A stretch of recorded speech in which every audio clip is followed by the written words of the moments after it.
Gold, trusted gold buyers. మీరు తాకట్టు పెట్టిన బంగారాన్ని విడిపించి ఈ రోజు ఉన్న మార్కెట్ ధరకు కొనబడను.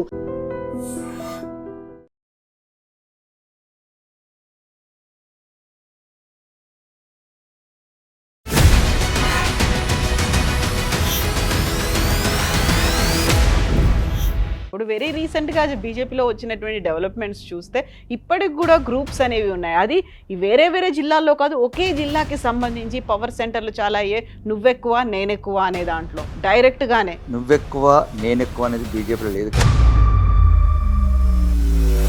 దేశం తర్వాత మాకు ఏదైనా దేశం తర్వాత ధర్మం తర్వాత అభివృద్ధి. డైరెక్ట్గా మీడియా సాక్షిగానే ఆరోపణలు చేసుకుంటున్నారు, సవాళ్ళు విసురుకుంటున్నారు. అదంతా ఉంది కదా, అవన్నీ సమసిపోయాయా? ఇప్పుడున్న సోషల్ మీడియా పవర్ వల్ల ఒక చిన్న మాట దొర్లిన బెంగాల్ని కొట్టింది తెలంగాణ కవిత. వాళ్ళైతే 351 మంది అమరులైన కవిత. ప్రాణాలు, మానాలు, అపమానాలు. నేను ఒకటే చెప్పానండి, భయం లేని బతుకునాలి, బానిసత్వం లేని బతుకునాలి. చావు నేను ఇష్టపడతాను, బానిసత్వం ఇష్టపడను. ఈ జన్మంలో ఎవరికో బానిసగా బతకదలుచుకోను. తెలంగాణలో ఎట్లా సెట్ చేద్దామని ఒక ప్లాన్ ఉంది. ఏం చెప్పింది అధిష్టానం మీకు పిలిచి, ఏం మాట్లాడుతుంది?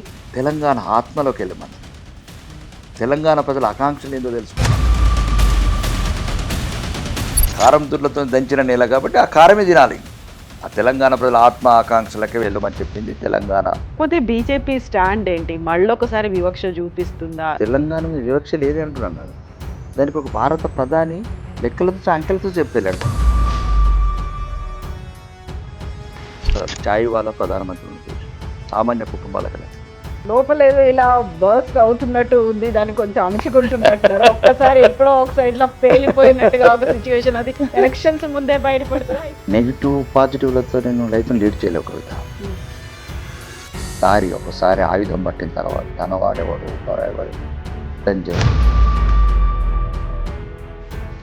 ఫ్యూచర్ సిటీ గురించి వచ్చిన శ్రీకాంత్ సార్ చెప్పండి. ఫ్యూచర్ సిటీ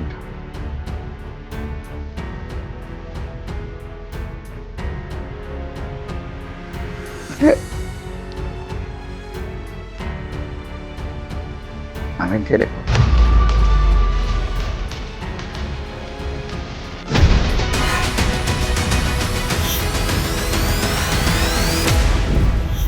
నమస్తే, welcome to I dream inside politics with Kavitha. West Bengal తర్వాత టార్గెట్ తెలంగాణగా బీజేపీ వర్క్ చేస్తోంది. ఒంటరిగానే పోటీ చేస్తాము అనేటువంటి ఒక స్ట్రాంగ్ స్టేట్మెంట్ కూడా కేంద్ర హోంశాఖ మంత్రి అమిత్ షా దగ్గర నుంచి వచ్చింది. మరి తెలంగాణలో సరికొత్త పార్టీలు వచ్చిన తర్వాత, కాక్రోచ్ జనతా పార్టీకి యూత్ నుంచి సపోర్ట్ వచ్చిన తర్వాత బీజేపీ స్ట్రాటజీ ఎలా ఉండబోతోంది?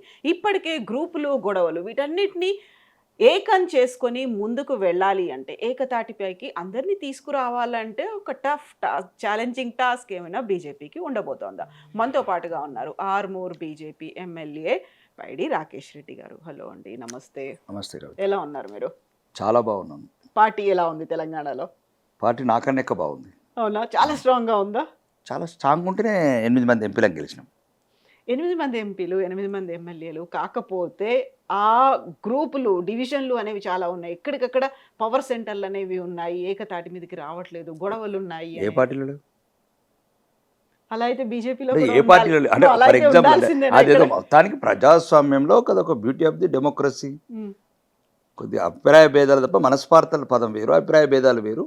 చిన్న చిన్న అలకలు ఉంటాయి కుటుంబం లాగా. కానీ మాకున్నంత వరకు అవి సర్దుకుంటున్నాయి, సర్దుకున్నట్లే కూడా. ఎందుకంటే కేంద్ర పార్టీ బాగా సీరియస్గా ఉంది. ఓకే, అంటే తెలంగాణ ప్రజల ఆకాంక్షలు నెరవేర్చాలంటే మనం కొన్ని వ్యక్తిగత వాటిని పక్కన పెట్టాలి. అంతే, వ్యక్తిగతంగా పక్కన పెట్టాల్సిందే. ఎందుకంటే 40 సంవత్సరాల నుంచి భారతీయ జనతా పార్టీ కార్యకర్తల కళ్ళల్లో కన్నీళ్ళకు బదులు రక్తం కారే రోజు వచ్చింది. 1984లో మొదటి విజయం ఇచ్చిన నేల ఇది. ఊపిరి పోసినాం, ఉయ్యాలలోపినాం. తెలంగాణ ప్రజలు వాళ్ళ కణాలు ఏవైతున్నాయి, రక్త కణాలు ఇట్లా ఈ రకంగా సుడులు తిరుగుతున్నాయి. ఎప్పుడెప్పుడు ఓటేద్దామానా? ఎప్పుడెప్పుడు ఓటేద్దాం కదా. ఒక ధర్మ ప్రభుత్వాన్ని ఏర్పరచాలి ఈ రాష్ట్రంలో. ఒక ధర్మ ప్రభుత్వం, ఒక అవినీతి రహిత ప్రభుత్వం, ఒక కుంభకోణాలు లేని ప్రభుత్వం, కుటుంబ పాలన లేని ప్రభుత్వాన్ని ఏర్పాటు చేయాలని భారతీయ జనతా పార్టీ కార్యకర్తల ఆకాంక్షలకు అనుగుణంగా ఇంకా మేము ప్రజాక్షేత్రంలోకి బయలుదేరుతున్నాం కూడా.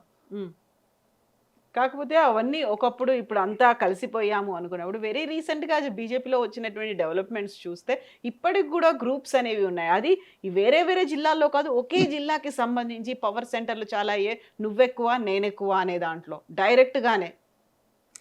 నువ్వెక్కువ నేనెక్కువ అనేది బీజేపీలో లేదు కవిత. దేశమే ఎక్కువ మాకు. దేశం తర్వాతనే మాకు ఏదైనా. దేశం తర్వాత ధర్మం, ధర్మం తర్వాత అభివృద్ధి. ఈ మూడే మాకున్నాయి. కాబట్టి దాంట్లో చిన్న చిన్న ఇది ఒక విశాల దేశంలో ఇవన్నీ సహజంగా జరుగుతూ ఉంటాయి. కానీ ఏది అది కొద్దిగా ఇబ్బంది లేనంత వరకు సర్దుకుంటూ పోవాల్సిన వ్యవస్థ ఇది డెమోక్రసీలో. అలా అని మేము మిగతా పార్టీలాగా రకరకాల సమస్యలు చూశారు కదా. నిన్న మన కామారెడ్డి పండ పెడితేనే పోస్టర్ వస్తేనే డైరెక్ట్ అక్కడ ఉన్న ఒక సీనియర్ నాయకుడు ఆ మాటలు విన్నారు కదా. పైసలు ఇస్తేనే పడుకోబెడితేనే పదవులు వస్తున్నాయి అంటే ఆ పార్టీ కాదు ఇది. ఇది దేశం గురించి, ధర్మం గురించి, అభివృద్ధి గురించి చిన్న చిన్న మనస్పార్థలు ఉంటాయి, సర్దుకుంటాయి. అందరం కలిసి ఎట్లయితే ఒక మహాయుద్ధం ప్రజాస్వామ్యంలో ఉన్నదో కంపల్సరీ ముందుకెళ్తాం. 24వ రాష్ట్రానిగా భారతీయ జనతా పార్టీ శాఖలో ఈ పువ్వులు పెడతాం. అయితే మిగతా పార్టీల్లో ఉన్నట్టుగా మా దగ్గర లేదు అనుకున్నప్పుడు వ్యక్తిగతంగా ఉండేటువంటి విభేదాలు, గ్రూపులు అనేవి చాలా ఉన్నాయి. ఒకరి మీద ఒకరు ఎవరు పై చేయి సాధించాలి అనేది అది అక్కడ క్షేత్రస్థాయిలో కావచ్చు, సోషల్ మీడియాలో కావచ్చు, కార్యకర్తలు, క్యాడరు ప్రతి చోట కూడా అది కనిపిస్తోంది. డైరెక్ట్గా మీడియా సాక్షిగానే ఆరోపణలు చేసుకుంటున్నారు, సవాళ్ళు విసురుకుంటున్నారు. అదంతా ఉంది కదా, అవన్నీ సమసిపోయాయా? మాకున్నంత వరకు చిన్న ఏదన్నా మండల స్థాయిలలో కానీ ఎక్కడ కూడా ఎంపీలు ఎమ్మెల్యే స్థాయిలో అట్లాంటి ప్రవర్తన లేదు. ఇంతకుముందు అక్కడ చిన్న చిన్నవి జరిగినాయి కొన్ని సోషల్ మీడియా ద్వారా. ఇక్కడ ఏమవుతుందంటే కవిత, ఇప్పుడున్న సోషల్ మీడియా పవర్ వల్ల ఒక చిన్న మాట దొర్లిన అది చిలువల వలవలుగా వెళ్ళిపోతుంది. ఆ రకంగా జరిగింది తప్ప ఈరోజు మాకు క్లియర్గా నిర్ణయం చెప్పారు, పొత్తు లేదు, ఒంటరి పోరు. బెంగాల్ని కొట్టిన తెలంగాణ ఎంత కవిత. వాళ్ళైతే 351 మంది అమరులైన కవిత. ప్రాణాలు, మానాలు, అవమానాలు అన్ని భరించి గెలవకపోతే చస్తామని తెలిసి చివరి పోరు చేసినారు కవిత. దాని మీదకి వెళ్ళి తెలంగాణలో మేము చాలా అదృష్టవంతులు. ఇప్పటికి కూడా ఇంకంతో ఇంతో గౌరవంగా, ఆత్మగౌరవంగా, ఆత్మాభిమానంగా కొట్లాడుతున్నాం. కాబట్టి ఎట్టి పరిస్థితుల్లో కూడా ఇప్పుడున్న అవినీతి ప్రభుత్వం, కమిషన్ల ప్రభుత్వం, కరప్షన్ ప్రభుత్వం, గత ప్రభుత్వం తెలంగాణ ప్రజలను నట్టేట ముంచిన ప్రభుత్వం, 2కు 2 తెలంగాణ ప్రజల ఆశలు, ఆకాంక్షలు నిండా సముద్రంలో ముంచిన పార్టీలని తెలంగాణ ప్రజలు క్షమించే పరిస్థితులు లేరు. వాళ్ళ చూపులన్నీ కమలం వైపు ఉన్నాయి, గమ్యం వైపు ఉన్నాయి. కాబట్టి ఎక్కడ కూడా పొరపాటు రానివ్వము, ఎక్కడ కూడా తప్పటడిగేయము. తెలంగాణ సెక్రటరియట్ మీద కాషాయ జెండా ఎగిరేసే వరకు ఈ ప్రయాణం అట్లనే సాగుతుంది. క్యాడరు కార్యకర్తలు కోరుకుంటున్నారేమో, ముందు నుంచి ఎవరైతే పార్టీ కోసం కృషి చేశారో క్షేత్రస్థాయిలో కోరుకుంటున్నారేమో, విభిన్నమైనటువంటి పార్టీల్లో భిన్నమైనటువంటి దృక్కోణాలు ఉన్నటువంటి లీడర్స్ వచ్చి చేరిన తర్వాత ఇక్కడ కలిసిపోవడానికి టైం పడుతుంది. Even if they are MLAs, MPs అయినప్పటికీ కూడా వాళ్ళ మధ్యలోనే ఉన్నటువంటి గొడవల కారణంగా ఒక్కోసారి పలచబడుతుంది. పిఎం దాకా కూడా వీళ్ళ క్లాసులు తీసుకునేటువంటి పరిస్థితి వచ్చింది అనేది. అందరూ కలిసిపోండి, వేరే పార్టీలను చూసి మీరు నేర్చుకోండి అని మోదీయే అన్నారు అని. అవన్నీ పత్రికా కథనాలు, ఇంటర్నల్గా కాదా ఇదంతా? ఒకటి ఏదైనా సరే కొత్త పాత ఉండదండి. ఒకసారి పార్టీలోకి వచ్చిన తర్వాత అందరూ ఒకటే. ఇది గమనించాలి కవిత. మాకు చాలాసార్లు చెప్పారు కొత్త పాత ఉండదు. మళ్ళీ మాకు క్లియర్గా చెప్పారు. ఒకసారి అయితే మాకు క్లియర్గా చెప్పారు, పాత వాళ్ళు వస్తే ఇంకా వాళ్ళ అనుభవం కూడా తోడవుతుంది, ఎక్స్పీరియన్స్ అనేది ఉంటుంది. వేరే రాజకీయ వేదికల ద్వారా, ప్రజా ఉద్యమాల ద్వారా ఏదో ఒక పార్టీ ఏదో ఒక రకంగా ప్రజా జీవితంలో ఉంటారు. కాబట్టి వాళ్ళ అనుభవం కూడా ఉపయోగపడుతుంది. ఎప్పుడు కూడా विस्तार करो विजय वही आएगा, हमारा जो केंद्र का नारा है, बस नारा वही है, संदेश भी वही है, विस्तार करो, बस आपका काम विस्तार करो, విజయ్ వోయి ఆయగా ఖుద్ బఖుద్. కాబట్టి విస్తరించే టైంలో ఇప్పుడు 1400 మంది కార్యకర్తలు ఉన్న భారతీయ జనతా పార్టీ 14 కోట్ల మంది కార్యకర్తలకు వెళ్ళారు కవిత. కాబట్టి విస్తరించడం సహజము. అక్కడక్కడ పాత నీరు కొత్త నీరు కలయిక లోపల కొన్నిసార్లు ఇబ్బంది ఉంటుంది, కలిసిపోయిన తర్వాత మళ్ళీ అంతా సర్దుకుంటుంది. ఇప్పుడైతే నేను అనేది అందరి ఉద్దేశం అదే చెప్తున్నాను, చివరికి కూడా చెప్పదలుచుకున్నది, వ్యక్తిగత కొన్ని ఇబ్బందులు మనం ఇప్పుడు నేను ఎమ్మెల్యే ఉన్నానండి, కార్యకర్త లేకపోతే ఎమ్మెల్యే ఎక్కడికి వెళ్ళొచ్చానండి? ఈ ఎమ్మెల్యే పదవి చూసి ఎందుకు గర్వపడాలా? ఎందుకు అంత అహంకారము, ఎంత పదవికాంక్ష, వ్యామోహం, ఎందుకు ఇదంతా? ఇప్పుడు ఆ కార్యకర్తలు కదా నేను ఎమ్మెల్యే చేసినారు చాలు. ఇప్పుడు మిమ్మల్ని కూడా ఎంపీ చేశారు, కొంత ఎంపీ చేశారు, మమ్మల్ని ఎమ్మెల్యేలు చేశారు. ఎవరైనా సరే ఆ కార్యకర్తల చెమట చుక్కలు, కన్నీరు, రక్తము మరిగిస్తే మనం ఎమ్మెల్యేలం ఎంపీలమైనాం. వాళ్ళ ఆశ ఏంది? ఇప్పుడు వాళ్ళ ఆశ ఆకాంక్షలు ఏంటి కవిత? ఈ రాష్ట్రంలో భారతీయ జనతా పార్టీ అధికారం రావాలా. మనం ఎవరము? వాళ్ళు ఎన్నుకున్న వాళ్ళం మనం. మనకింత అహంకారం ఎందుకని నేను అంటున్నా. ఒకవేళ ఉంటే అహంకారాన్ని తగ్గించుకోవాలా, ఆశని తగ్గించుకోవాలా, మనం పోరాటం చేయాలా, ప్రజాక్షేత్రంలో ఉండాలా, ప్రజల సమస్యలు కొట్లాడాలా, ప్రజాస్వామ్యంలో ప్రజల నిర్ణయాన్ని మన వైపు మలుపుకోవాలా, ప్రజల ఆకాంక్షల గురించి మనం, వాళ్ళకి జరిగిన ఇబ్బందులు, వాళ్ళకి ఏం చేశారు ఈ ప్రభుత్వం. కాబట్టి నేను అనేది ఏంటంటే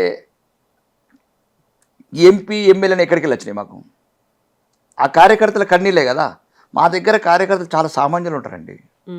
మిగతా పార్టీ సెక్యులర్ పార్టీ అంటే ఉండరు. డబ్బు ఉన్నోడు, బంగ్లాలు ఉన్నోడు, బంగారం ఉన్నోడు, చాలా నేను అయితే చూశాను, చాలామంది సామాన్య ప్రజలు ఉంటారు. వాడు ఒక రకమైన నిజాయితీ, చాలా డెడికేటెడ్ అంటే ఒక రకమైన ఒక్కోసారి అనిపిస్తుంది అంటే నాదైతే వ్యక్తిగతంగా నాదాకా అనిపిస్తుంది, ఒక ఇబ్బందిగా అనిపిస్తుంది. అంటే వాళ్ళకి ఏదో ఏం లేదు, మేమేదో తీసుకొచ్చి కోకాపేటలో విల్లలు ఇస్తాము, జూబ్లీహిల్స్లో విల్లలు కట్టిస్తారని లేదు. వాళ్ళకి అంతే కాషాయం ఎగరాల. భవిష్యత్తులో ఈ బానిస బతుకులు ఏదైతే గతం బతికినామో 1947 కన్నా ముందు నిజాం కావచ్చు, బ్రిటిష్ వాడు కావచ్చు, బాబర్గాడు కావచ్చు, డాబర్ కావచ్చు, మొఘలాయలు కావచ్చు, పోర్చుగీసులు కావచ్చు, వేల సంవత్సరాలు మమ్మల్ని కావచ్చు. వాళ్ళకి చరిత్ర బాగా తెలుసు మాకన్నా. ఆ గ్రామాల్లో ఉన్న వాళ్ళు వాళ్ళకి అదే. అంటే ఈ జాతి ఎప్పుడు మళ్ళీ బానిసత్వంలోకి వెళ్తుందో కాబట్టి ఒకసారి కాషాయ జెండాను ఎగిరేసుకుంటే ఇంకా తెలంగాణ మొత్తం సెట్ చేసుకోవచ్చు. దీంతో పాటు అవినీతి లేని అభివృద్ధిని సాధించవచ్చు. డబుల్ ఇంజన్ సర్కారు వల్ల కేంద్రం నుంచి ఎక్కువ నిధులు తెచ్చుకొని ఇప్పుడు కొల్లగొట్టబడిన ఈ ఖజానాని అప్పులమయం చేసిన ఈ రాష్ట్రాన్ని, అభివృద్ధికి దూరం నెట్టబడిన ఈ రాష్ట్రాన్ని, అబద్ధాలు తప్ప అభివృద్ధి లేని రాష్ట్రాన్ని బాగుపరుచుకోవాలంటే అనేది కార్యకర్తల ఉద్దేశం.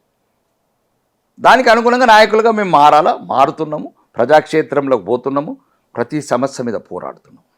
సో మారుతున్నారు అనేది మీరు అనుకుంటున్నారేమో, కానీ నిజంగా అది కనిపిస్తోందా బయటికి? మేము అది చూడగలుగుతున్నాము? ఎందుకంటే ఈ మధ్యన జరుగుతున్నటువంటి కేసులు కావచ్చు, ఫ్లెక్సీలు కావచ్చు, గొడవలు కావచ్చు, ఇవన్నీ చూస్తే మాకు వీళ్ళు ఇంకా మారలేదు అని అనిపిస్తుంది కదా.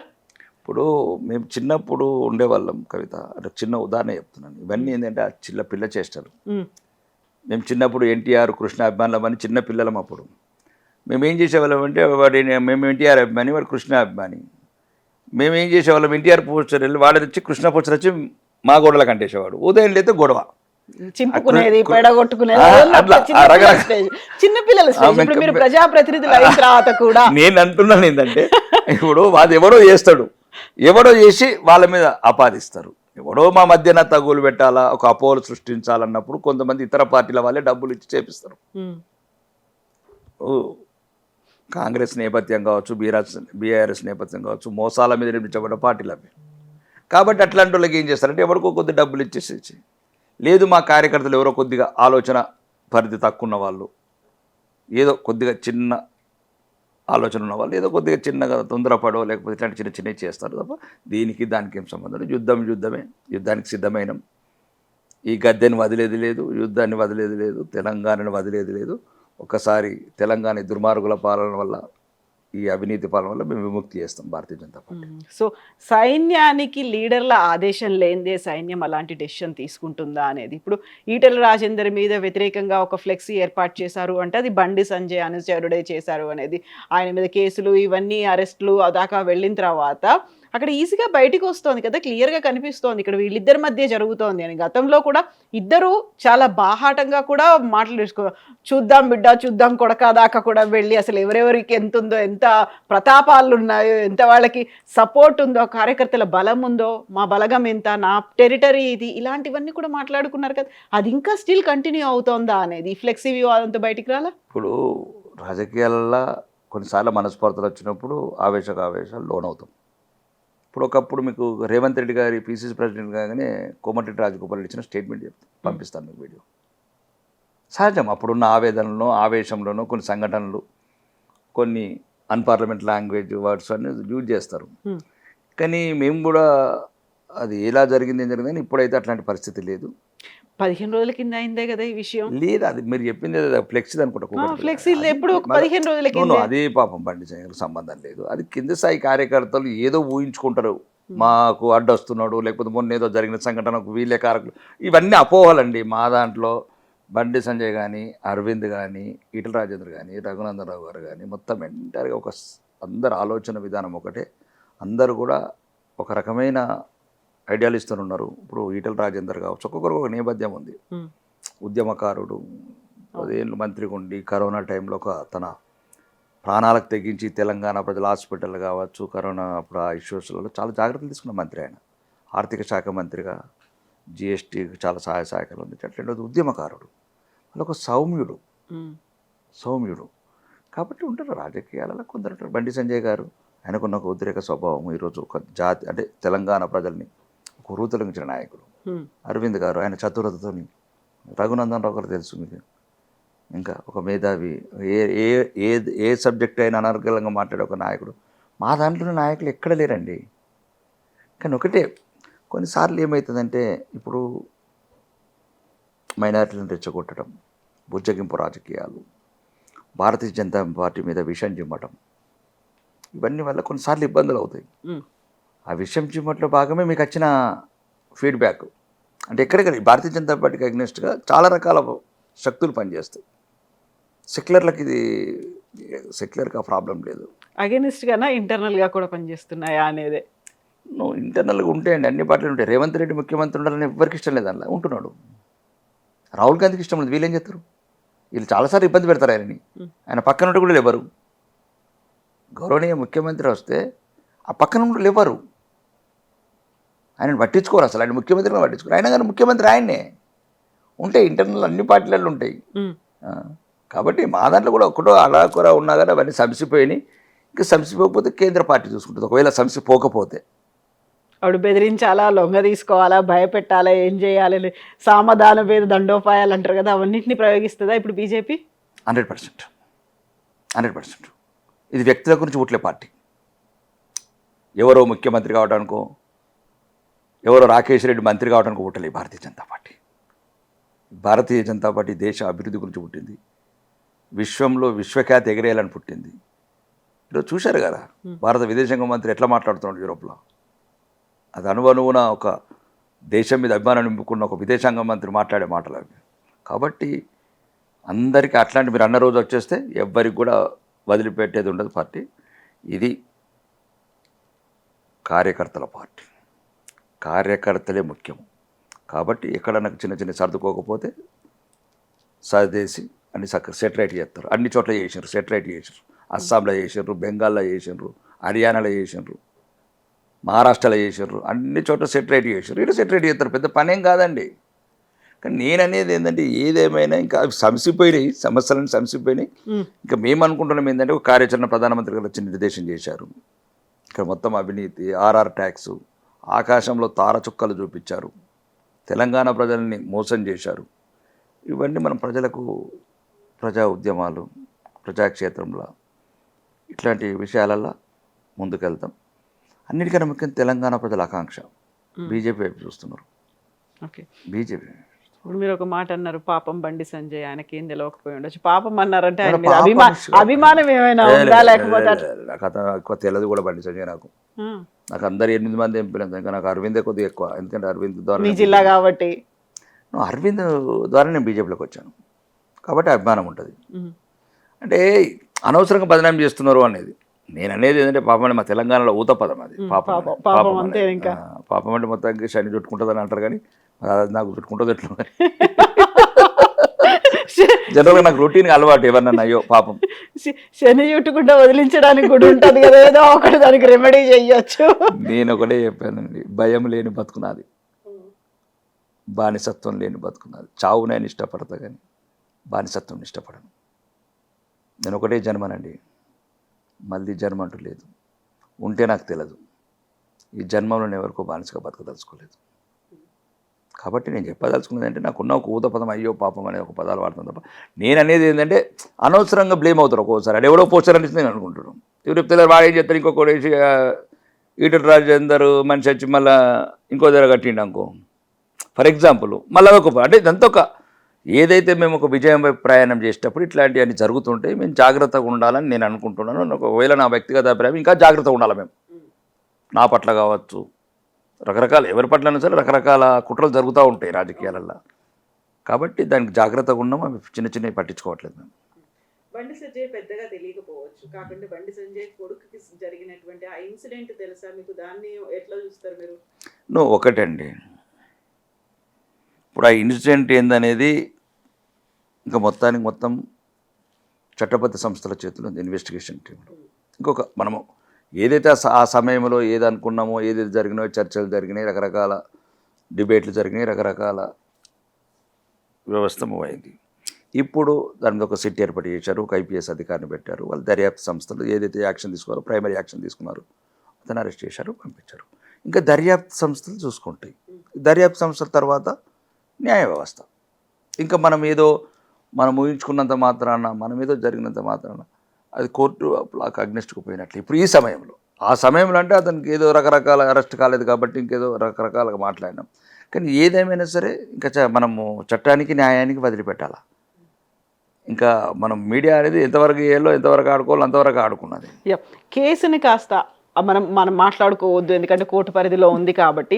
అయితే బండి సంజయ్కి ఆ కేసు వల్ల, జరిగినటువంటి ఈ ఇష్యూ వల్ల పార్టీలో ఎవరు శత్రువులు ఉన్నారు, బయట పార్టీలో ఎవరు మిత్రులు ఆయనకు ఉన్నారు అనేది చాలా క్రిస్టల్ క్లియర్గా క్లారిటీ వచ్చింది అనే ఒక మాట కూడా, ఒక విమర్శ, ఆరోపణ బీజేపీ లీడర్స్ మీద వచ్చింది. ఇప్పుడు అదే కవిత, ఇప్పుడు జరుగుతాయని మంచిగా జరిగింది వచ్చేది మంచిగా ప్రతి ఏదైనా సరే. ఇప్పుడు ఉదాహరణకు చాలాసార్లు మనం ఫైనాన్స్గా లాస్ అవుతాం, వ్యాపారాలు అవి పెద్ద సత్యం రామలింగరాజు ఎక్కడున్నాడు? వేలాది మందికి ఉద్యోగాలు ఇచ్చి రోజు లక్షలాది కోట్లు పెట్టుకున్న సాఫ్ట్వేర్ కంపెనీలన్నీ. నేను మొన్న శ్రీనిరాజు ఇంటర్వ్యూ చదివిన వంశానాథ్, అంతా సత్యంలో పనిచేసిన వాళ్ళు ఈరోజు 1000 కోట్లు. కానీ ఎక్కడున్నాడు సత్యం రామలింగరాజు? అంటే నేను అనేది ఏంటంటే, ఒకవేళ మన మంచికేనా, అంతే అంటే అదే చెప్తున్నాను నేను. ఏదైనా మంచిగా క్లియర్గా చెప్తున్నాను. ఎందుకంటే నీకు కష్టం వచ్చినప్పుడు, నష్టం వచ్చినప్పుడు ఎవరు నీ వాళ్ళు కాదు, అది చూపించడానికి దేవుడు పరీక్ష పెడతాడని నా వ్యక్తిగత అభిప్రాయం. ఒకవేళ తప్పే జరిగింది, నిజంగానే తప్పు చేశారు అనుకున్నప్పుడు నీ వాళ్ళు ఎవరు, నీ వాళ్ళు కాని వాళ్ళు ఎవరు అనేది ఉండదు కదా. ఏది నిజం, ఏది తప్పు, దానికి దీనికి సంబంధం లేదు. అదే మళ్ళీ అది వేరేనే దర్యాప్తు, అది న్యాయం, అది వేరే విషయం. కానీ ఏదైనా సరే పిల్లల్ని కంటాం కానీ పిల్లల రాతలు మాత్రం కనలేమండి. ఇది కూడా సమాజం ఆలోచించుకోవాలి. మీరైనా నేనైనా కవిత, ట్రూ. ఇది ఒకసారి మనకు కొద్దిగా అంటే ఇబ్బంది అనిపిస్తుండొచ్చు, కానీ పిల్లల రాతను మాత్రం రాయలేము. చాలామంది మామూలుగా ఉన్న వాళ్ళు చాలామంది చూస్తాం. ఏదో మొన్న ఒక అమ్మాయి తండ్రిని ఐఏఎస్ ఆఫీసర్ చేసి తండ్రి నడిపే రిక్షా దొక్కింది, అదొక గర్వం.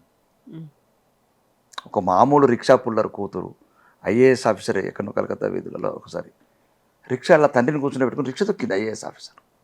ఆ కూతురు అట్లాంటిది. కొందరేమో ఇంకొక సంతానం ఇంకో రకంగా చేస్తారు.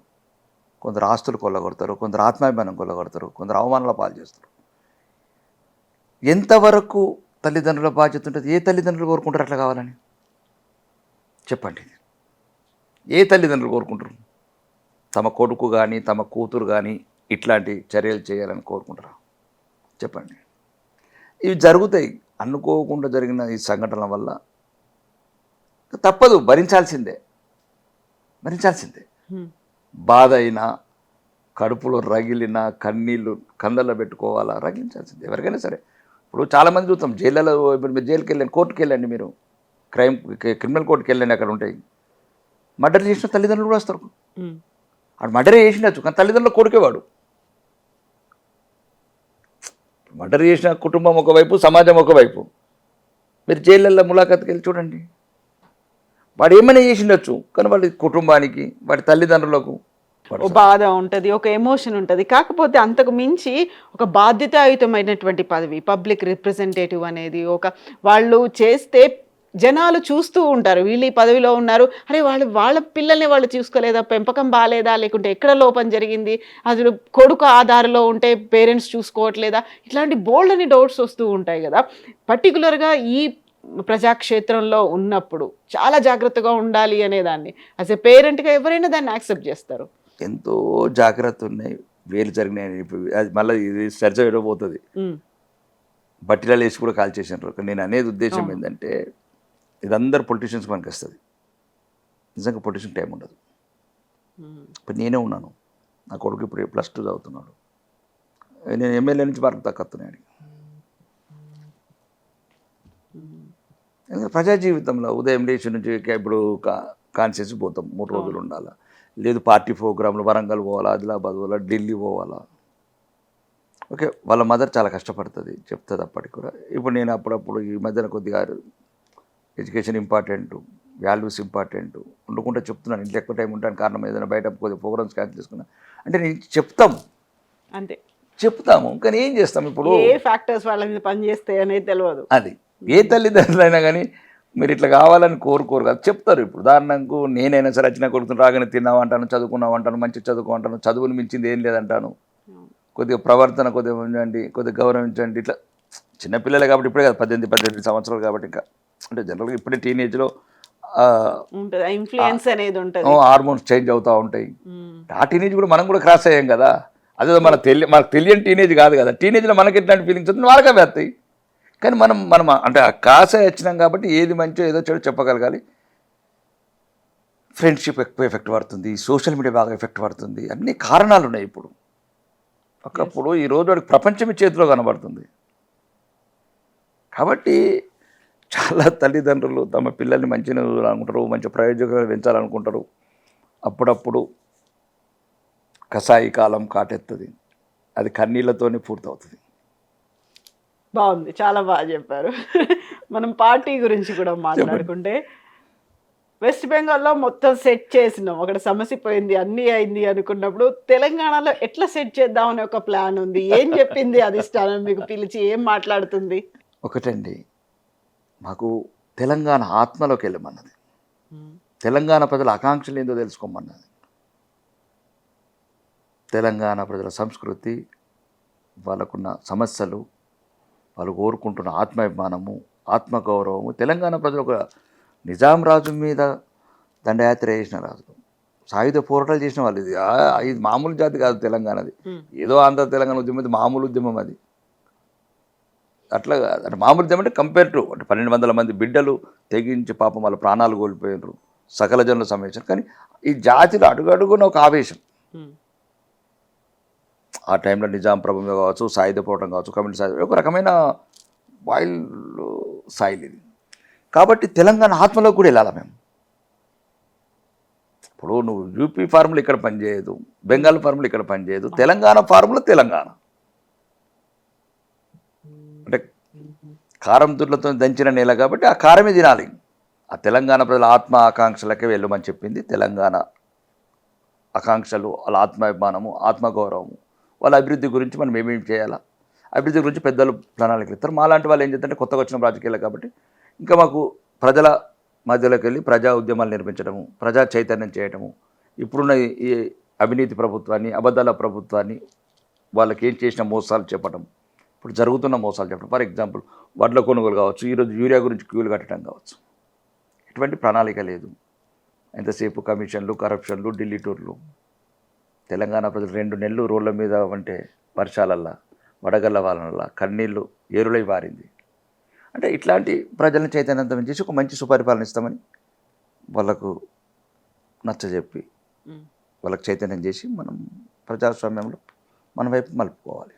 తెలంగాణ ఆకాంక్షలు ఏంటి, అవసరాలు ఏంటి, వాటిని గుర్తించి ముందుకు తీసుకెళ్ళండి అనుకున్నప్పుడు స్వయంగా పార్లమెంటు సాక్షిగానే అదే బీజేపీ ఎంపీలు రాష్ట్ర విభజనని పాకిస్తాన్ విభజనతో పోల్చినప్పుడు బీజేపీ లీడర్లు, అందులోనూ తెలంగాణ ప్రజాప్రతినిధులు ఏమైనరు, దాన్ని ఎందుకు అపోజ్ చేయలేదు, ఎందుకని అంత తీవ్ర స్థాయిలో వ్యతిరేకంగా మాట్లాడుతుంటే? అసలు ఈ కవిత ఈ పాయింట్కి ఒకసారి క్లారిటీ ఇస్తే మీరు కొద్దిగా ఇంటర్వ్యూ ద్వారా క్లారిటీ ఇస్తాం, మంచిగా ఇస్తాం.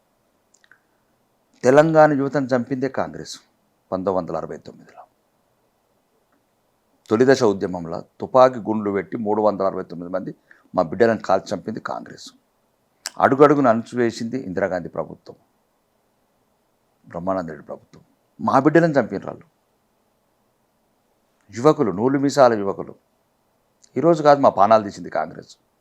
తర్వాత ఈ కాంగ్రెస్ ఎప్పుడు తెలంగాణకు శత్రువే. ఈరోజు ఆంధ్ర తెలంగాణ విడిపోవడానికి ప్రత్యేక కారణం కాంగ్రెసే. కాంగ్రెస్ పరిపాలనే కదా ఈ వ్యత్యాసాలు పెరిగినాయి. ఏదైతే నీకు ఈ రకంగా పక్షపాతం జరిగింది, ఏ రకమైతే ఉద్యోగాలు కావచ్చు, నీళ్ళలో కావచ్చు, నియమకం ఎవరు చేసిన పరిపాలన 20 ఏళ్ళు? అసలు చాలామంది జనాలకు తెలియదు. ఎంతసేపు మా సోనియం ఇచ్చింది అని ఎంతమంది పానాలు తిన్నారు వీళ్ళు? అసలు ఎందుకు వచ్చింది? ఓకే, కలపటము అది తప్పే, మాకు ఇష్టం లేకుండా కలిపారు. 1950లో మేము అప్పుడు కూడా కలిసిలేము. తెలంగాణ హైదరాబాద్ స్టేట్ కుంటూ పోయి కలిపినరు. బోరుగుల రామకృష్ణారావుని చీఫ్ మినిస్టర్ చేస్తున్నారు. ఎందుకంటే నీకు ఆంధ్రప్రదేశ్లో మీరు ఎవరన్నా అండి, కర్నూలుకి వెళ్ళి అడగండి, కర్నూలు పాత ఆంధ్ర చరిత్రకారులు ఉన్నారు. మామూలు సింగిల్ రూమ్ కూడా లేవు సెక్రటరీల కాళ్ళకు. కలెక్టర్ ఆఫీస్ సెక్రటరీ చేసుకున్నారు. ఆ టైంలో మా తెలంగాణ ప్రభుత్వం, హైదరాబాద్ స్టేటు, బోరుగుల రామకృష్ణరావు గారు ఒక పెద్ద ఉదయంతో రండి ఇక్కడ అన్ని అప్పుడు, ఎందుకంటే అప్పుడే ఉన్నాయండి మాకు ఉస్మానియా హాస్పిటల్, హైకోర్టు, ఆ భవనాలు. ఎప్పుడైనా కర్నూలులో చేయండి, మా హైకోర్టులో బాత్రూంలో పుడుతున్నారు అక్కడ బిల్డింగ్లు అప్పట్లో 56లో. కాబట్టి 56లో కలపడమే తప్పు కలిపారు. కలిపినప్పుడు కలిసిపోవాల్సింది అంటే కాంగ్రెస్ ప్రభుత్వమే కదా. మళ్ళీ 50 ఏళ్ళు మళ్ళీ ఇట్లా మోసం చేసినారు. నీళ్ళల్లో మోసం చేసినారు, నియామకాల మోసం చేసినారు, నిధులల్లో మోసం చేసినారు. మళ్ళీ మా యువతని గుండెలతో కలిపి చంపారు. 1960 ఉద్యమం ఎందుకు వచ్చింది? మా బిడ్డలు కదా సచ్చిన వాళ్ళు. ఆంధ్రలో చావలే కదా, తెలంగాణ బిడ్డలు చచ్చారు 369. బుల్లెట్లతో కలిసింది ఆ పార్టీ. తర్వాత మళ్ళా ఒక మా ముఖ్యమంత్రి ఉండే చెన్నారెడ్డిని దించుతారు. తర్వాత అంజయ్య గారు అని ముఖ్యమంత్రి ఉండే, ఆయన ఆ గాంధీ కుటుంబం ఎయిర్పోర్ట్లో అవమానించారు ఒక ఫ్యూన్ లాగా. దాంట్లోకి వెళ్ళి ఒక రకమైన ఆవేదన, ఆవేశం. మొత్తానికే అనగబట్టబడ్డ తెలంగాణ పౌరుషాన్ని భారతీయ జనతా పార్టీ మాత్రం మేల్కొల్పింది. ఇది ఒకటి రాసుకోండి చరిత్రలో. 1997, 98లో ఒక్క ఓటు 2 రాష్ట్రాలని కాకినాడ తీర్మానం చేసింది మేము. ఇప్పుడున్న మాజీ ముఖ్యమంత్రి కల్వకుంట్ల చంద్రశేఖరరావు తెలుగుదేశంలో మంత్రి పదవి వెలగక్కుతున్నాడు. మేము మళ్ళా పురుడు పోసినాం తెలంగాణ ఆశకు. ఒక జాతీయ పార్టీ, భారతీయ జనతా పార్టీ అందరూ మర్చిపోయి ఆ గాయాలన్నీ గుండెలల్లో ఉంటే అప్పుడు కొంతమంది ఉండేవాళ్ళు. జయశంకర్ సార్ వాళ్ళు ఎప్పుడు ఆ భావజాలాన్ని ఎప్పుడు వ్యాపింపజేశారు. బెల్లి, లలితక్క అని ఇట్లా పాటలు పాడేవాళ్ళు, గద్దలను వాళ్ళు ఒక తెలంగాణ ఆవశ్యకత చెప్పారు. కానీ కాంగ్రెస్ ఎప్పుడు బుల్లెట్లతోనే సమాధానం చెప్పింది మాకు. అప్పుడే భారతీయ జనతా పార్టీ భారతదేశంలో, అది కూడా కాకినాడ తీర్మానం చేసిన, వరంగల్ కాదు, ఒక్క ఓటు 2 రాష్ట్రాలు. దాంతో మొదలైంది తెలంగాణ మళ్ళీ పురుడు పోసుకుంది. మీరు రాసుకోండి. ఇప్పటి కూడా పార్లమెంట్లో చూడండి, భారత పార్లమెంట్లో చూడండి, సుష్మా స్వరాజ్ గారి స్పీచ్ పక్కన మన్మోహన్ సింగ్ కూర్చుంటే బలిదానాలద్దు బిడ్డలు చేస్తున్నారు అన్నది. జాలి కలగలేదు మన్మోహన్ సింగ్ మౌనస్వామికి, సోనియమ్మకు. అందుకోసం అన్నది మీరు బలిదానాలు చేసుకోవద్దు, బతికుండాల తెలంగాణ వచ్చినాక. నేను పార్లమెంట్లో చెప్తున్నాను, మన్మోహన్ సింగ్ చెప్పింది మీరు పెట్టారా పెట్టకపోతే వెనక చూపించి చెప్పింది. అప్పుడు కాంగ్రెస్ కన్నా ఎక్కువ ఎంపీలున్నాం మేము. అది యూపీఏ ప్రభుత్వంలో కాంగ్రెస్ అంటే వేరే పార్టీతో కలిపి యూపీఏ ప్రభుత్వం, కాంగ్రెస్ కన్నా ఎక్కువ పార్లమెంట్ సభ్యులు మేము. ఆ రోజు నిండు పార్లమెంట్లో ఈ దుర్మార్గమైన కాంగ్రెస్ పార్టీ మా బిడ్డలను చంపుతున్నది. 1200 మంది తగలబెట్టుకుంటున్నారు, ఉరి పెట్టుకుంటున్నారు. మొయినాబాద్ యాదయ్య పోయి సోనియా గాంధీకి లెటర్ రాసి వెళ్ళి ఏపీ భవన్లో ఉరి పెట్టుకున్నారు చెట్టుకు. మర్చిపోయింది కాంగ్రెస్ ఎంత, ఇది మామూలు కాంగ్రెస్ కాదు ఇది. కాబట్టి బీజేపీకి అట్లాంటిది అండి. ఈరోజు తెలంగాణ సాకారం ఏంటంటే పురుడు పోసింది మేమే, తెలంగాణ సాకారం చేసింది మేమే. ఆ రోజు నిండు పార్లమెంట్లో మేము అన్నాం కాబట్టి ఆ బిల్లు పెట్టిండ్రు. మీరు కావాలంటే నేను చెప్పేటి అబద్ధాలు కాదు, ఇవన్నీ చరిత్ర సాక్ష్యాలు. ఓకే, అక్కడొకటి ఇక్కడొకటి. అప్పుడు కూడా ప్రధానమంత్రి ఏమన్నారంటే చేసిన ప్రక్రియ కరెక్ట్ కాదు, అంతే తప్ప తెలంగాణ ఏర్పడడం లేదు. తెలంగాణ ఎప్పుడు, ఎందుకంటే మేము తెలంగాణ పుత్రులం అండి, భూమిపుత్రులం. అదే మేము వాళ్ళ అన్న ఏంటంటే మేము 3 రాష్ట్రాలు, జార్ఖండ్, ఛత్తీస్గఢ్, ఇంకా 3 రాష్ట్రాలు మేము ఏర్పరిచినప్పుడు ఎటువంటి ఏదైతే విభజనలో ఎటువంటి ఇబ్బందులు లేకుండా మేము 3 అంటే వాళ్ళ భాషలో ఎవరు చెప్పారు అప్పుడు, అంటే మంత్రసాని పాత్ర ఎటువంటి ఇబ్బంది లేకుండా 3 సంతానం చేసాం, మంచి పురుడు పోసి మంచి పురుడు పోషణం అని. మీరు ఒక్కదాన్ని ఈ రకంగా చేసిండ్రు అనేది సరే. ఇప్పటికి కూడా ఇంకా ఉన్నాయి సమస్యలు. ఈ రోజు కూడా మళ్ళీ తెలంగాణ వాదం ఎత్తారు, అక్కడ ఆంధ్రవాదం ఎత్తారు. అంటే సరిగా ఇప్పుడు ఆ రాష్ట్రాలలో లేదు ఆ సమస్య, పంచలేదో సరిగ్గా వంచితే అయిపోతుంది కదా అనే ఉద్దేశంతో ఉన్నారు. రెండోది మొన్న ఎవరో మెంబర్ ఆఫ్ పార్లమెంట్గా 543 మందిలో కూడా అస్సాం ఉంటాడు, ఒక మణిపూర్ ఉంటాడు, ఒక అర్థమైతే తర్వాత దాన్ని వెనకకి తీసుకున్నాడు ఆయన. ఎవరో బెంగళూరు ఎంపీ ఉండే తీసుకున్నది. నేను అట్లా పోల్చాల్సింది కాదు, బ్యాక్ తీసుకుంటాడు. ఒక్కోసారి కొందరు ఏదో ఆవేశంలోనో ఒక వేలో పోతారు, పాకిస్తాన్ ఇండియా లోపల పోయేటప్పుడు వాళ్ళ మీద అనుకోకుండా వచ్చినట్టు దానిపైన బ్యాక్ తీసుకున్నాడు. మేము కూడా సమర్థించలేదు. అది ఈ నేల మాది, ఈ గాలి మాది, ఈ రాష్ట్రం మాది. ఎందుకంటే మా రాష్ట్రం మీద మాకు అభిమానం, మాకు కూడా బాధ అనిపిస్తుంది. మీకు ఎట్లా బాధ అనిపిస్తుంది మాకు అనిపిస్తుంది. మేము కూడా బాధపడ్డాం. వాళ్ళు అనుకోకుండా జరిగిన సంఘటన బ్యాక్ తీసుకుంటామని చెప్పాడు. కాకపోతే బీజేపీ స్టాండ్ ఏంటి? మళ్ళొకసారి వివక్ష చూపిస్తుందా? నిజంగా స్వయంగా తెలంగాణకి జరిగినటువంటి ఏర్పాట్లో లేకుంటే తెలంగాణ ఆకాంక్ష గురించో ప్రాపర్గా కమ్యూనికేట్ చేయట్లేదా అనేది తెలంగాణ మీద ఫోకస్ పెట్టినప్పుడు ఇక్కడ అవసరాలు ఏముంటాయి? మీరు అన్నట్టుగా గొడవలు అవుతున్నాయి అనుకుంటే 12 ఏళ్ళు అయింది, ఇప్పటికి 12 ఏళ్ళ నుంచి మోదీ సర్కారే ఉంది. మరి చేయాల్సిన పనులో లేకుంటే ఇవ్వాల్సినటువంటి బడ్జెటో బకాయిలో ఇవన్నీ ఎందుకు చేయలేదు? ఈ వివక్ష ఇంకా ఎందుకు కంటిన్యూ అవుతుంది అనేది కదా క్వశ్చన్ వస్తుంది. తెలంగాణ మీద వివక్ష లేదే అంటున్నాం కదా. దానికి ఒక భారత ప్రధాని లెక్కలతో అంకెలతో చెప్పేళ్ళాడు మొన్న. ఇప్పుడు ఒకటే కవిత, ఇప్పటివరకు అపోహలు చేశారు ఈ కాంగ్రెస్ ప్రభుత్వము, అంతకుముందు రాజుల ప్రభుత్వము, దొరల ప్రభుత్వము, రకరకాలు.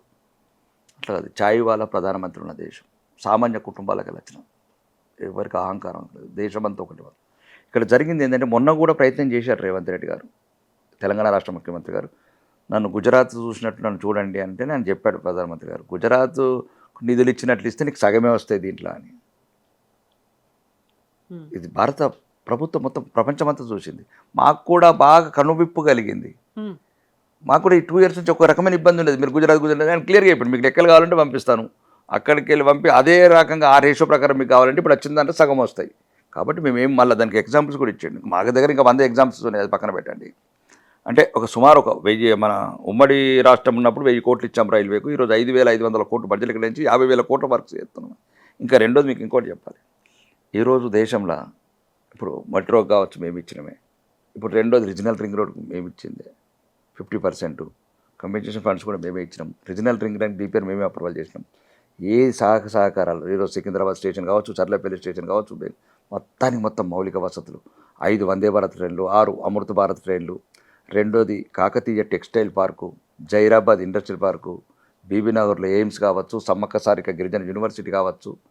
ఈ దేశంలో ఇంకా చాలా ఉన్నాయి, లెక్కలు చెప్పుకుంటూ పోతే వీళ్ళది. కానీ ఎక్కడ కూడా తెలంగాణ మీద ప్రత్యేకమైన అభిమానం ఉంది భారతీయ జనతా పార్టీకి, స్పెషల్లీ భారతీయ జనతా పార్టీ. ఎందుకంటే 1984లో 2 సీట్లలో 1 సీటు తెలంగాణ, జంగారెడ్డి గారు. కాబట్టి ఈ నేల ఆశీర్వదించింది, పురుడు పోసింది, జన్మనిచ్చింది అని ఒక గౌరవము, అభిమానం ఉంది ప్రత్యేకంగా తెలంగాణ మీద. కాబట్టి ఎవరేమి చెప్పినా తెలంగాణకి ఈరోజు కూడా మీరు గమనించండి, 5 లక్షల కోట్లు బుల్లెట్ ట్రైన్స్, డిపిఆర్ కూడా అప్రూవల్ అయిపోయింది మనని. హైదరాబాద్ మీరు ఎక్కడ కూడా భారతదేశంలో 7 బుల్లెట్ ట్రైన్లు శాంక్షన్, 29 రాష్ట్రాలలో 7 శాంక్షన్ చేస్తే తెలంగాణ 3. తెలంగాణ ప్రాధాన్యత ఎంత ఉంది చూడండి. ఈ మధ్యలో పెరుగుతుంది, ఎందుకంటే మీరు టార్గెట్ అనేది పెట్టుకున్నారు కాబట్టి. లేదండి అట్లేం లేదు. తెలంగాణ ఇస్ ఒక గ్లోబల్ హబ్. ఇక్కడ మంచి ప్రజలు, మంచి అన్ని రకాల సాఫ్ట్వేర్ కావచ్చు, హార్డ్వేర్ కావచ్చు, డిఫెన్స్ కావచ్చు, ఇట్లాంటి నగరం మీకు ప్రపంచంలో, ఇట్లాంటి క్లైమేట్ అన్నిటికన్నా ముఖ్యం. ఈ వాతావరణం మీకు ప్రపంచంలో ఎక్కడ రాదు. ఒక భూకంపాలు రాని నేల ఒకటిది దక్కన్ పీఠభూమి. రెండోది ఇక్కడ ప్రజలు కూడా మినీ ఇండియా. మీరు ఈ ఫీలింగ్ ఎక్కడ రాదు. తమిళ్ పోతే ఒక తమిళ్ ఫీలింగ్ ఫ్లేవర్ ఎక్కువ ఉంటుంది, మలయాళం పోతే మలయాళం ఫ్లేవర్ ఎక్కువ ఉంటుంది. తెలంగాణలో మీకు ఒక మినీ ఇండియా లాగా ఉంటుంది. బీహార్ వాళ్ళు ఉంటారు, బెంగాల్ వాళ్ళు ఉంటారు, కర్ణాటక వాళ్ళు ఉంటారు, అస్సాం వాళ్ళు ఉంటారు, ఎక్కడైనా చూడండి. కాబట్టి తెలంగాణ ఇంకా భవిష్యత్తులో నాకు తెలిసి దేశంలో నెంబర్ 1 సీట్ అవుతుంది. ఎందుకంటే రీజనల్ రింగ్ రోడ్ కావచ్చు, రీజనల్ రింగ్ రైల్ కావచ్చు, 3 బుల్లెట్ ట్రైన్లు కావచ్చు, ఇంకా రకరకాల హబ్స్ కావచ్చు. రెండోది చాలా మాకు ఇంటర్నల్గా చెప్పింది ఒక గ్లోబల్ సిటీగా చేయాలనుకుంటున్నాను దీన్ని. డిఫెన్స్ కావచ్చు, అంటే ఇప్పుడున్న అవసరాల దృష్ట్యా ఇప్పుడు ఇంకొక ఎయిర్పోర్ట్ కూడా ప్రపోజల్స్ 2033 తర్వాత. కాబట్టి తెలంగాణకు చాలా ప్రయారిటీ ఇచ్చినాం. దాన్ని బట్టి ఈరోజు నిధులు కావచ్చు, అన్ని రకాలుగా సాయం చేస్తున్నాం. ఓకే, ఇంకా కాంగ్రెస్కి ఏముందండి, అబద్ధాలు చెప్పడమే కదా. ఇప్పుడు ప్రజలు అడుగుతున్నారు 4,000 ఎప్పుడు ఇస్తావు, ఆయన చెప్పిన ఏదైతే వాగ్దానాలు చేశాడో దాన్ని డైవర్షన్ చేయాలి ఆయన, ఆ ప్రభుత్వం డైవర్షన్ చేయాలి తప్ప ఏం చేస్తారు? ఏం చేశాడు ఆయన వచ్చింది చెప్పండి. 2.5 సంవత్సరాలు ఏం చేశాడు? 5 లక్షల కోట్లు అప్పు చేశాడు. కేసీఆర్ 8 లక్షల కోట్లు చేశాడని చెప్పాడు, ఇప్పుడేమో మళ్ళీ 4 లక్షల కోట్లు ఈ 2.5 years. ఆయన 10 ఏళ్ళు చేసింది, నేను 5 ఏళ్ళు చేసిపోతాడు. అందుకు నేను అసెంబ్లీలో చెప్పాను, మా నాన్న పుట్టాడు 4 ఎకరాలు అమ్మాడు, నేను పుట్టాను మొత్తం అమ్మిపోతానని చెప్పి చెత్తవు నువ్వు అని చెప్పాను, డైరెక్ట్ అసెంబ్లీలో చెప్పాను. కాబట్టి తెలంగాణ ప్రజల పాలిట శాపమై కూర్చున్న గత ప్రభుత్వ అధినేతలు, ఆ కుటుంబం, ఈ ప్రభుత్వం తెలంగాణ ప్రజల శాపం ఇది. కాబట్టి తెలంగాణ ప్రజల శాప విముక్తి చేసి అభివృద్ధి పథం వైపు ఉరకలెప్పిస్తాం భారతీయ జనతా పార్టీ. తెలంగాణ మీద మీరు ఫోకస్ పెట్టుకున్నారు అనుకున్నప్పుడు ఫస్ట్ ఇప్పుడు ఒక క్రానాలజీ ప్రకారం చూసుకుంటే రీజనల్ పార్టీస్లని బీజేపీ మెల్లిమెల్లిగా వైపౌట్ చేస్తూ వస్తోందని. ఇక్కడ కర్ణాటకలో లేదు, దేవగౌడను ఓన్లీ రాజ్యసభకు పరిమితం చేశారు, కుమారస్వామిని ఏదో కేంద్ర మంత్రిగా పెట్టుకున్నారు, ఇంకా అక్కడ ఆ పార్టీ లేకుండా పోయింది. మహారాష్ట్రలో ఉన్నటువంటి 2 పార్టీలు 3 ముక్కలు చేసి పెట్టింది. ఆ తర్వాత వెస్ట్ బెంగాల్లో కంప్లీట్గా వైపౌట్ అయిపోయింది, టీఎంసీ అనేది లేకుండా. ఈవెన్ అక్కడ ప్రభుత్వంలో 3 టర్మ్స్ ఉన్నప్పటికీ కూడా ఒడిశాలో కూడా అలాంటి పరిస్థితే. నెక్స్ట్ టార్గెట్ తెలంగాణ అని పెట్టుకున్నప్పుడు ఇక్కడ ఉన్నటువంటి ప్రాంతీయ పార్టీ బీఆర్ఎస్ని కూడా సేమ్ అదే మీ మంత్రం ప్రయోగించబోతున్నారు అనేది సెట్ చేయడం అన్నారే, ఆ సెట్టింగ్లో ఇది కూడా ఉంటుందా అని. మేము సెట్ చేయకముందు వాళ్ళే ముక్కలు అవుతున్నారు కదండి, మేము సెట్ చేసే అవసరం ఏమున్నది? ఇప్పుడు మేము గన్ను బట్టి కూల్చే అవసరం లేదు, వాళ్ళే కూల్చుకుంటున్నారు కదా. ఇప్పుడు ఏ సమాధానం చెప్పినా హరీష్ రావు గారు కానీ, కేటీఆర్ కానీ, కేసీఆర్ గారు కవితమ్మ సమాధానాలు చెప్పాలి. కవితమ్మ ప్రశ్నలకు ఇప్పుడు కవితమ్మనే కదా కుటుంబ సభ్యురాలు, మాజీ పార్లమెంట్ సభ్యురాలు, ఆ 10 ఏళ్ల పరిపాలనలో ప్రముఖ పాత్ర వహించిన కవితమ్మ గారు. ఆమెనే అడుగుతుంది, నువ్వు అప్పటి ఉద్యమ నాయకుడు కావు, అప్పటి కేసీఆర్ కావు, నువ్వు మారిన మనిషివి, మన మనిషివి, నువ్వు లక్షల కోట్ల అవినీతి పరుడు అని కూతురు అంటుంది. ఏంపీ కట్టలు కట్టినామంటుంది, ఈ పదం వాడద్దు కన్న కూతురు. ఏంపీ కట్టలు కట్టినామని మేము భారతదేశం అంతా పోయినా ప్రజల డబ్బులు తీసుకొని అంటున్న తండ్రిని, అన్నని భావన అంటుంది. పందికొక్కుల్లాగా బలిచి అవినీతితోనే ఇద్దరు అటకోళ్ళు ఇటుకోలు కూర్చున్నట్టు మేము అంటలేము. అది అవినీతి మేడ, గాలి మెడల మీద అవినీతి మీద కట్టిన మేడ, అది ఉండదు పార్టీ. ఇంకా వాళ్ళే నువ్వు 4 వైపుల నుంచి 4 గుణపాలు పెట్టుకొని వాళ్ళే పొడుచుకుంటుంటే మా అవసరం ఏముంటుందండి? మేము చూస్తాము. ఆ ప్రజాస్వామ్యంలో వాళ్ళ ఇష్టము. ఇప్పుడు నేను చెప్తున్నది ఏమంటున్నారు, కాళేశ్వరంలో అవినీతి చేసింది మా హరీష్ అన్న, సంతోష్ అన్న ఎవరు చెప్తున్నారు? కవితమ్మ. అసలు మా అన్నకు అసలు ఏం తెలియదని ఆమెనే అంటుంది. ఏదో జీపీ చాట్ చేసుకుంటూ మాట్లాడతాడని చెప్తున్నది ఆమె. చాట్ జీపీటీ చేసుకుంటా మాట్లాడతాడే. నేను అనేది ఏంటంటే ఆ కుటుంబము, అది కుటుంబ పార్టీ అండి, ఫామ్ హౌస్కే పరిమితమైన ప్రైవేట్ పార్టీ. తెలంగాణ ప్రజలు ఒక ఉద్యమకారుడుగా ఆ ఉద్యమాన్ని ఒక 14 సంవత్సరాలు ఉనికిలో ఉంచి ఆయనకు ఎంతవరకు చేయాలో అంతవరకు చేసింది కొంత, దానికి అంత 100 రెట్లు ఫలితం పొందారు ఆ కుటుంబం. తెలంగాణ ప్రజలు చాలా ఉదార స్వభావాలు, వాళ్ళు ఏమి ఇవ్వాలి అన్ని ఇచ్చారు. భారతదేశంలో ఏ కుటుంబంలో కూడా ఒకటేసారి 5 పదవులు అనుభవించలేదు. ఇది ఒకటే కుటుంబం వచ్చింది. నెహ్రూ తర్వాత గాంధీ తర్వాత నెహ్రూ తర్వాత ఇందిరా తర్వాత రాజు తర్వాత. కానీ భారతదేశంలో కరుణానిధి తర్వాత స్టాలిన్ ఇట్లా వచ్చారు. కానీ ఒక్కసారి 5 మొత్తం తెలంగాణ రాష్ట్రంలో పదవులు అనుభవించిన కుటుంబం. ఇంక్లూడింగ్ అలా మనవాడితో కూడా భద్రాచలం తలంబరాలు మోపించిన, అంటే ప్రోటోకాల్, అది ప్రోటోకాల్, ఇది రాజరికం కాదు. అంటే మేము పిల్లల గురించి మాట్లాడలేదు, అంటే నేను అనేది ఏంటంటే మొత్తం రాజరిక పరిపాలన చేసిన ఈ రాష్ట్రాన్ని తెలంగాణ ప్రజలు విముక్తి చేశారు. ఇంకా పార్టీ అనేది ఫామ్ హౌస్కే పరిమితమయ్యే పార్టీ, దాన్ని పట్టించుకుంటలేము. మాకున్నదంతా గోలంతా తెలంగాణ ప్రజల ఆకాంక్ష, తెలంగాణ ప్రజల అభివృద్ధి, తెలంగాణ ప్రజల అభిమానం, తెలంగాణ ప్రజల ఆత్మగౌరవం. తెలంగాణ కోసమే ఏర్పడినటువంటి అప్పటి టీఆర్ఎస్, ఇప్పుడు ప్రస్తుతం బీఆర్ఎస్ పార్టీలు, అక్కడ నుంచి బయటకు వచ్చినటువంటి ఈటెల రాజేందర్ని బీజేపీ హక్కును చేర్చుకుంది. ఇప్పుడు కూడా ఒక కీలకమైనటువంటి బీఆర్ఎస్ లీడర్ని మీ వైపు తిప్పుకునే ప్రయత్నం చేస్తుంది. నయానో భయానో ఏదైనా పర్లేదు, దాన్ని ముక్కలు చేయాలి. మీకంటూ కూడా ఇక్కడ ఎవరున్నారు బీజేపీకి ఒక ఫేస్ అనేది? ఇప్పుడు అన్ని గ్రూపులు ఉన్నాయి కాబట్టి ఆ ఒక లీడర్ని తీసుకొచ్చుకొని మీరు పెట్టుకొని ప్రొజెక్ట్ చేసి ముందుకెళ్ళాలి అనేటువంటి ఒక ప్రయత్నం బీజేపీ చేస్తోంది అనేటువంటి ఒక విమర్శ మీ మీద ఉంది. విమర్శలు స్వీకరిస్తాము, దానికి తప్పేం లేదు. ఒకటి ఇప్పుడు మీరు అన్న దాంట్లో మా దాంట్లో ఇప్పుడు డీకే అరుణ గారు ఉన్నారు, సీనియర్ రాజకీయ నాయకురాలు, ఒక మంచి maturity all India vice president, ఇప్పుడు పార్లమెంట్ సభ్యురాలు, ఒక మంచి పరిణితి చెందిన నాయకురాలు, ఒక మహిళా నాయకురాలు. ఒకటి రఘునందన్ రావు గారు, అరవింద్ గారు,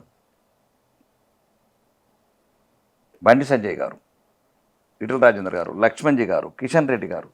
ఇంకేం కావాలండి? ఇంత అనుభవము, ఇంత పరిణితి. అంటే ఏం చేయాలా? చౌకబార్ మాటలు మాట్లాడాలా? రేవంత్ రెడ్డి లాగా, కేసీఆర్ లాగా రెండా ముండల మాటలు మాట్లాడాలా? ఏం కోరుకుంటున్నారు మీరు?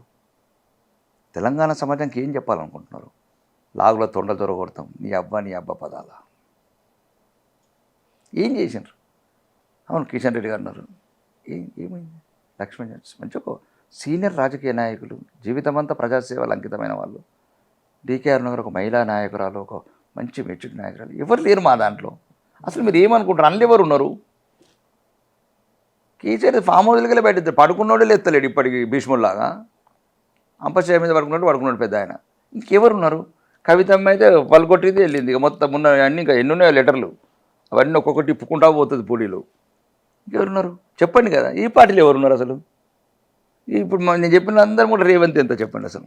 ఓకే, నేను ఏమంటలేను, గౌరవనీయ ముఖ్యమంత్రి, అదృష్టవంతుడు. ఇప్పుడు ఏదో సినిమాలో యమలీల సినిమాలో ఆలి అని ఉంటాడు ఒక హీరో, వాడికి భవిష్యవాణి బుక్ దొరుకుతుంది. ఆయనకు భవిష్యవాణి బుక్ దొరికింది కొడంగల్ ఓడిపోగానే. ఇప్పుడు కొడంగల్లో ఓడిపోయిన వ్యక్తి, మొన్న కూడా కామారెడ్డిలో ఓడగొట్టినాం మేము, భారతీయ జనతా పార్టీ ఇద్దరిని ఓడగొట్టినాం. రేవంత్ రెడ్డి గారిని ఓడగొట్టినాం, కేసీఆర్ గారిని ఓడగొట్టినాం. అది మా భారతీయ జనతా పార్టీ కార్యకర్తలు అట్లా ఉంటారు. అది మామూలు కార్యకర్తలు కాదు వాళ్ళు. మీరు గమనించండి, నేను చెప్పిన నిజాలా కాదా? కాబట్టి మా దాంట్లో నాయకత్వం లేదు. ఒకవేళ వేరే పార్టీలకి వెళ్ళి వచ్చినా స్వాగతిస్తాం. భారతీయ జనతా పార్టీ బలం కావాల్సిందే. ఏ పార్టీలకి వచ్చినా, కాంగ్రెస్కి వచ్చినా, బీఆర్ఎస్లోకి వచ్చినా, రాజకీయ నాయకులు ఒక వాళ్ళ మేధస్సును వాడుకుంటాం, వాళ్ళ అనుభవాన్ని వాడుకుంటాం. ఇప్పుడు ఎంతైనా సరే వాళ్ళకి ప్రజాక్షేత్రంలో అందరినీ కలుపుకుపోతారు, ముందుకు పోతారు, అంతేనా?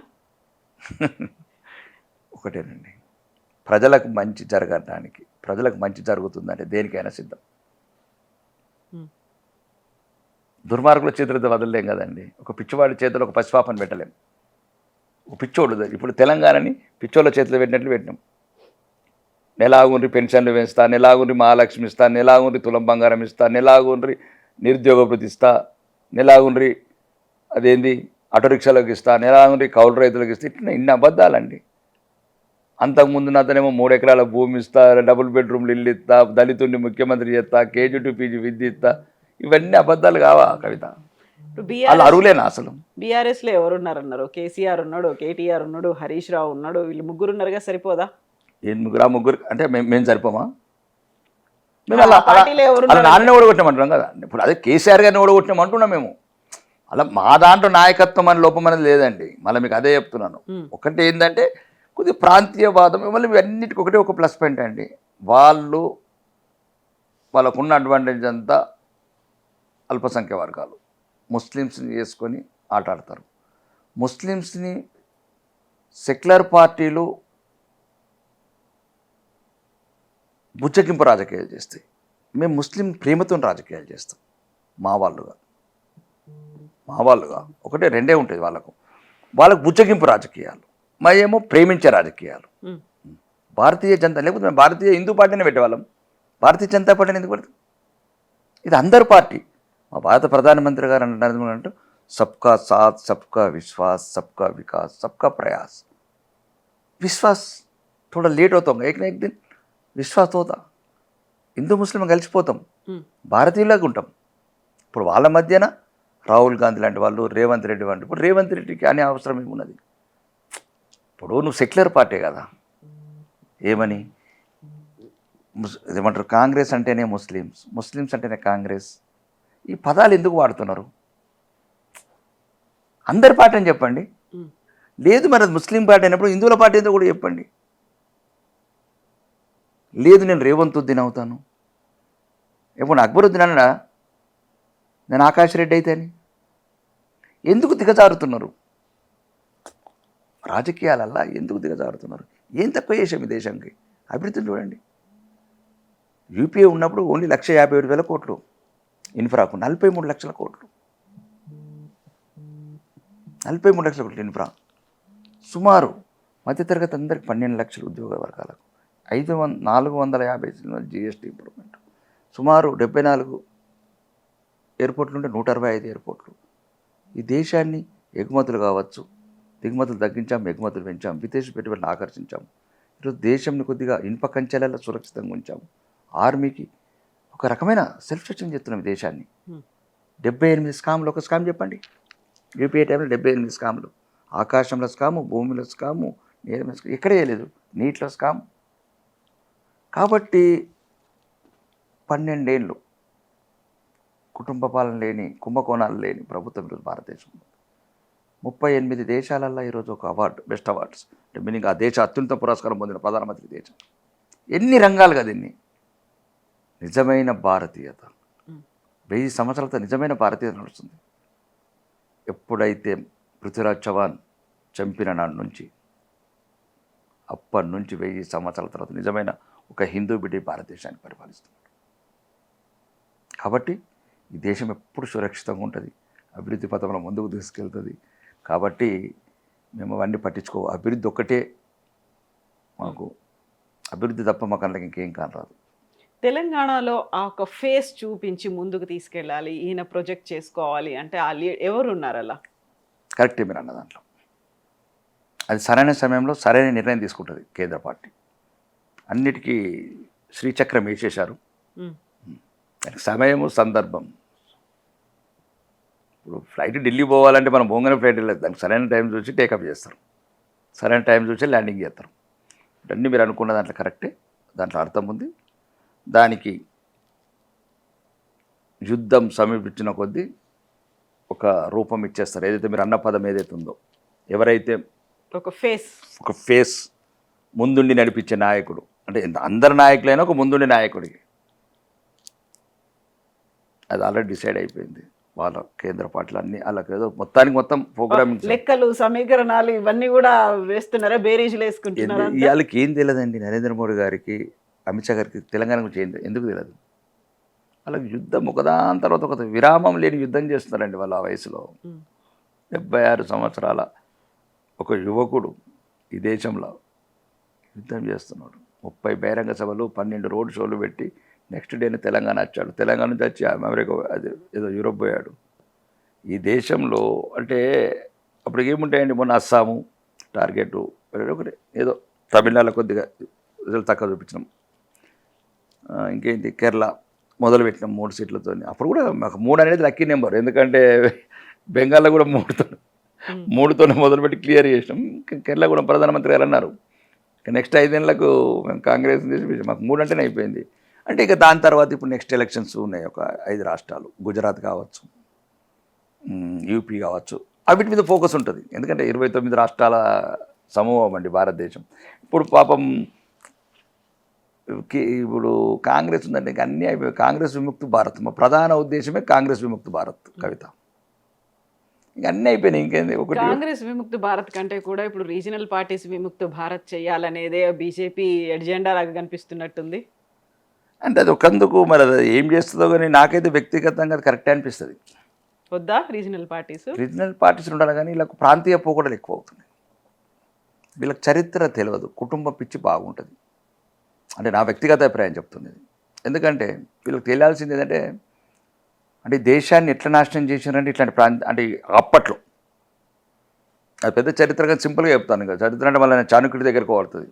చాణక్యుడు అంబాలుడి దగ్గరికి వెళ్ళి ఎట్లా చేసినారు, రాజులు కొట్లాడి ఎట్లా ఈ దేశాన్ని విభజించారు, అలెగ్జాండర్ ఎట్లా వచ్చినారు, ఇదంతా ఒక సబ్జెక్ట్. అది పక్కన పెడితే మనకు బ్రిటిష్ ప్రభుత్వం మన 1947లో అధికారం ఇచ్చేటప్పుడు, స్వాతంత్రం ఇచ్చేటప్పుడు 565 సంస్థానాలు, అది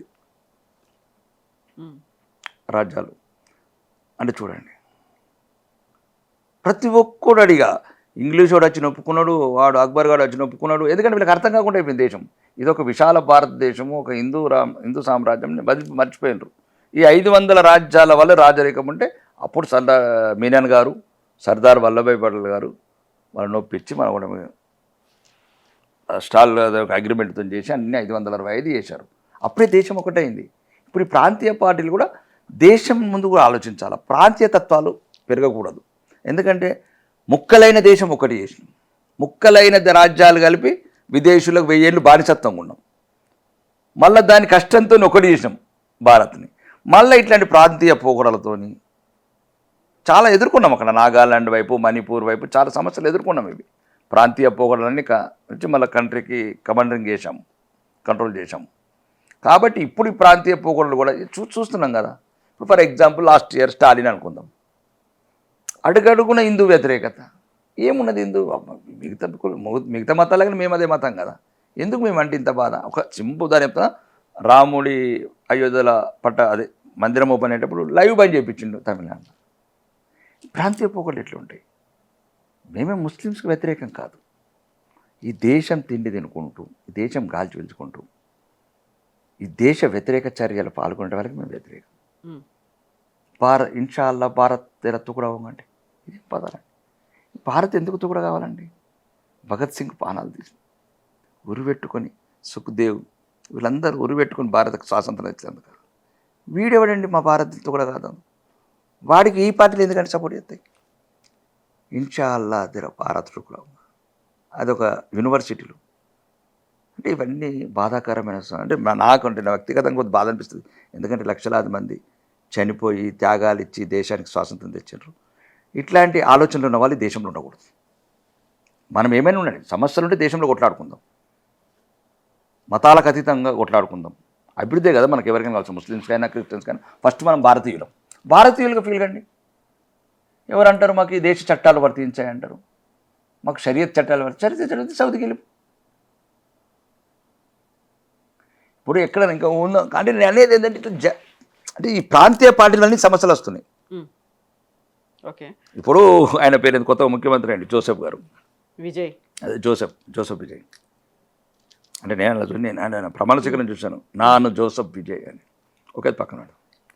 ఇప్పుడు ఆయన ఏమన్నాడు? మా భారతీయ జనతా పార్టీ విషయంలో ఒక విషయం చెప్తున్నాను. భారతీయ జనతా పార్టీతో అంటే ఒకవేళ అంతకుముందు ఎటువంటి మతత్వ పార్టీతో పొత్తు పెట్టుకుని అన్నాడు. మరి ఇండియన్ ముస్లిం లీగ్తో ఎందుకు పొత్తు పెట్టుకున్నాను? అది మతత్వం కాదు. భారతీయ జనతా పార్టీ అంటే ఇది అందరి పార్టీ ఏమో నీకు ఇండియన్ యూనియన్ ముస్లిం లీగ్ ఏమో నీకు సెక్యులర్ పార్టీ అవుతుంది. ఈ ద్వంద్వ ప్రమాణాలే తగ్గిద్దామంటున్నాం ఈ దేశంలో. ఎందుకంటే మీరు అనుకున్నట్లు ఈ దేశం చాలా త్యాగాలు పోయి, కోట్లాది మంది ప్రాణాలు పోయి సాధించుకున్న భారతదేశాన్ని మనం కలిసి ఉందాము, ఐక్యతగా ఉందామంటే నేషనల్ పార్టీస్ అయితేనే కరెక్ట్ అనేది.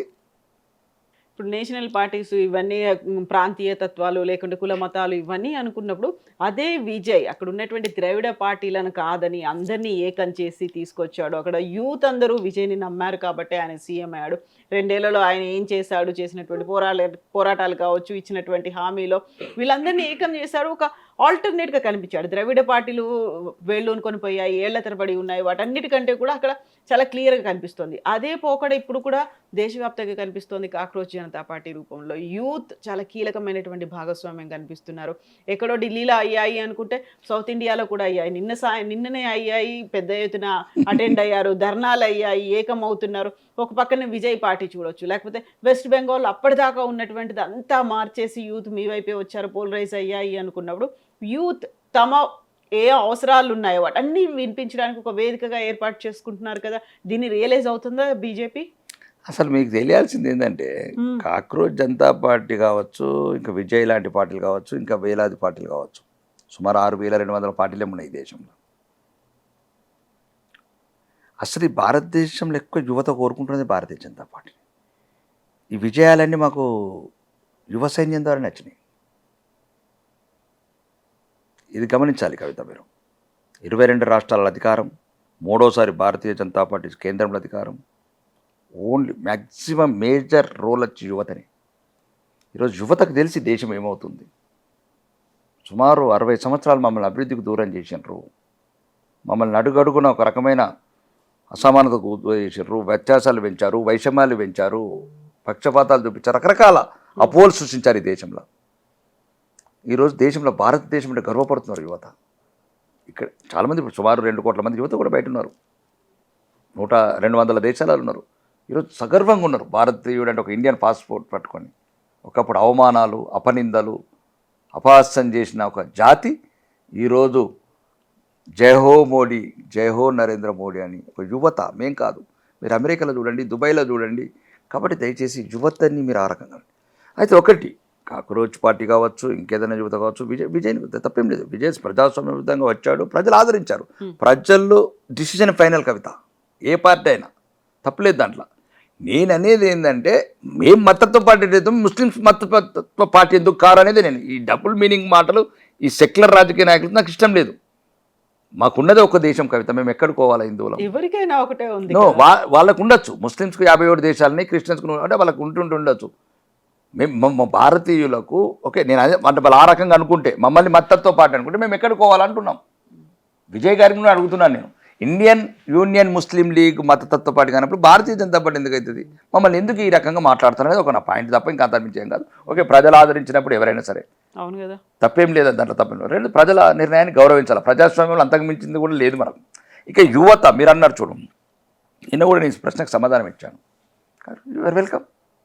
కానీ నిన్న కూడా అడిగాను డిబేట్లో, మీరు ఎందుకు స్కూళ్ళలో కోరు, ఎక్కడ గవర్నమెంట్ వ్యవస్థలకు ఎందుకు కోరు, ఎక్కడ ఈ యువత? అదే కదా నీట్ పేపర్లు దీని లీక్ సంబంధించి. నీట్ ఒకటేనండి, మళ్ళీ నీట్ ఏదైతే ఒక వ్యవస్థ లోపల కొన్ని బలహీనతలు తయారైనాయి, రాజకీయ నాయకులుగా కొన్ని ఇబ్బందులు ఉంటాయి. ఒక విశాల దేశం అయింది, ఒక సిస్టమేటిక్ రావాలి, దీనికి కఠినమైన శిక్షలు రావాలి.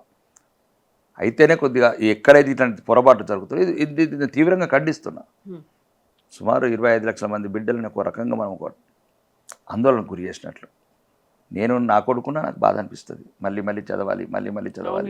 ఈ చదవడం గొప్ప కాదు, కానీ లేనిపోతే ఒక టెన్షన్ పెట్టుకుంటాడు. నేను ఇంతకుముందే బాగా రాశాను, ఇట్లాంటి రకరకాలు ఉంటాయి. ఇవి ప్రోత్సహించకూడదు, మళ్ళీ అనుమానం ఉంటుంది, ఇది ప్రాపర్గా అవుతుందా, అట్లా లీక్ అవుదా అంటే. దీనికి ఏదో ఒక రకంగా అంటే ప్రభుత్వం అంటే నా స్థాయి చిన్నది కాబట్టి నేను చెప్పాలి, నా దేశ స్థాయిలో తీసుకున్నప్పుడు ఒకవేళ ఎక్కడైనా తప్పులు జరిగితే కఠినంగా శిక్షించి మళ్ళీ పునరావృతం కాకుండా చూసుకోవాలా ఒకటి. రెండోది, దీనికి ఏదైనా టెక్నాలజీ, ఇప్పుడున్న టెక్నాలజీని వాడుకొని ఒక మంచి అంటే నిజాయితీ పరులైన అధికారుల కింద పెట్టాలి. టిఎన్ శేషన్ లాంటి వాళ్ళు, అజిత్ దోవల్ లాంటి వాళ్ళు, జైశంకర్ లాంటి వాళ్ళు పర్ఫెక్ట్ సెట్ అవుతుంది. నేను దీనికి ముందే చెప్పాను, ఎలక్షన్ రాగానే చెప్పాను, నేను ఎమ్మెల్యే రాగానే చెప్పాను, ఈవీఎంలు ఎందుకు లీక్ కావు, ఇవి ఎందుకు లీక్ అవుతుంది, నాకు ఒక వ్యక్తిగత అభిప్రాయం ఉంది దీని మీద. పేపర్ లీక్ అయితే చెప్పాను నేను. ఈవీఎంల మీద కూడా డౌట్లు ఉన్నాయి కదా. అది ఒకటండి, అది రాజకీయ అభిప్రాయంలో ఒకటి అంటారు, ఒకసారి నోట్ చోర్ అంటారు, ఒకటి ఓట్ చోర్ అంటారు, ఒకసారి సీట్ చోర్ అంటారు. ఇంకా ఒకసారి అండి, అపజయాన్ని ఎందుకు అపజయం పాలవుతున్నాం దాన్ని సమీక్షించుకొని విజయాల వైపు పోవాలి.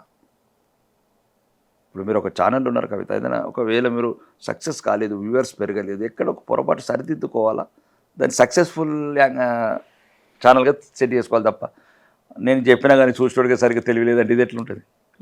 కరెక్ట్ కాదు. రాహుల్ గాంధీ గారు అదే లాస్ట్కి ఎంతసేపు చివరికి ఎక్కడికి వెళ్ళిపోయింది, సరికి వచ్చిండు మళ్ళీ. సార్ మేము పెట్టింది కాదు, సార్ కాంగ్రెస్ ప్రభుత్వం పెట్టింది. 9 సార్లు వాళ్ళే చేసారు దేశం అంతా. సరైనది కాదు, ఇది మన గురించి ఉంటుంది కాదు. దేశ రాజ్యాంగం అదొకటి ఏదైనా దేశం గురించి పెట్టింది.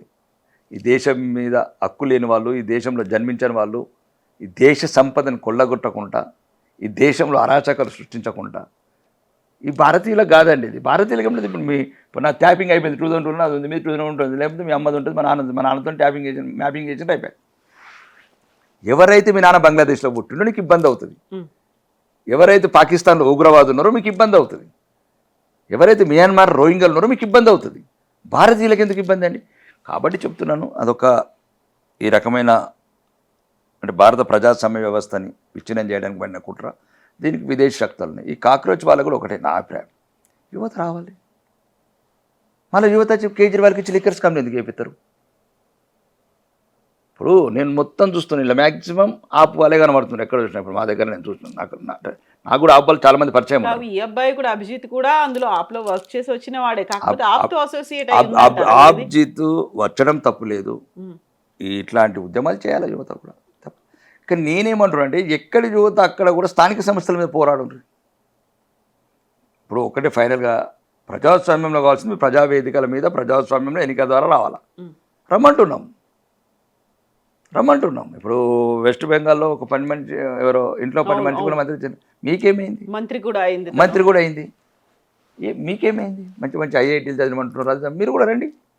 లేదు మనిషికి ₹1 వేసుకోండి, ఏదో కోట్లాది మంది 22 కోట్ల మంది అంటున్నారు. నేను 22 కోట్లు, ఒక మనిషికి ₹1 వేయండి,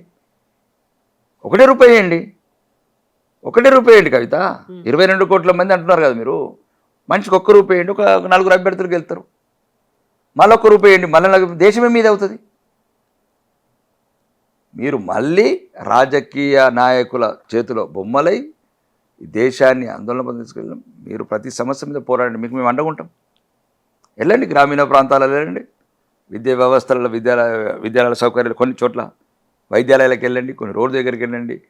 కొంతమంది రాజకీయ వ్యవస్థలు మంచి నాయకులు ఎన్నుకోండి, మీరు రాజకీయ నాయకులు కండి. నేను అనేది ఏంటంటే దీనివల్ల కాదు. లేదు, ఒకసారి ఆయన పేరేంది అన్నా హజారే, పాపం పెద్ద ఆయన్ని మొత్తం ధర్నాలు చేయించారు, భ్రష్టాచార భగవాని పెద్ద ఆయన్ని పంపించారు. ఒకడు ముఖ్యమంత్రి అయినరు, మంత్రులు అయినరు, దుమ్దాం ఎక్కడ 100 కోట్ల అవినీతి. వాళ్ళని మళ్ళీ మీరు చీల్చి మీరే హక్కులు చేర్చుకొని మీ పార్టీలో జాయిన్ చేయించుకున్నారు. మళ్ళీ నీకు అదే అంటున్నాను, అందరు కాదు, ఏ పార్టీలో కూడా. కాంగ్రెస్లో కూడా చాలామంది మంచి వాళ్ళు ఉంటారు. మనం పార్టీ ఒకటే చెప్తున్నారండి, పార్టీ విధానాలు అంటాం తప్ప. ఇప్పుడు ఎవరైతే నువ్వు ఇప్పుడు అన్నా హజారేతో మెయిన్ పార్టీ పోయించారు కేజ్రీవాల్ గారు, అంతేనా కాదా? అట్లా ఆయనే అవినీతి పరుడు అయితే ఇంకెట్లుంటుంది అంటున్నాను నేను. కొంతమంది ఏమంటారు, ఓకే ఢిల్లీలో మేము కొనేది మొహల్లా క్లినిక్స్ అండ్ స్కూల్స్ బాగా చేశాడు. నాయకుడు మంచి చేసినంత మాత్రం అవినీతి చేయాలని ఏం లేదు కదా.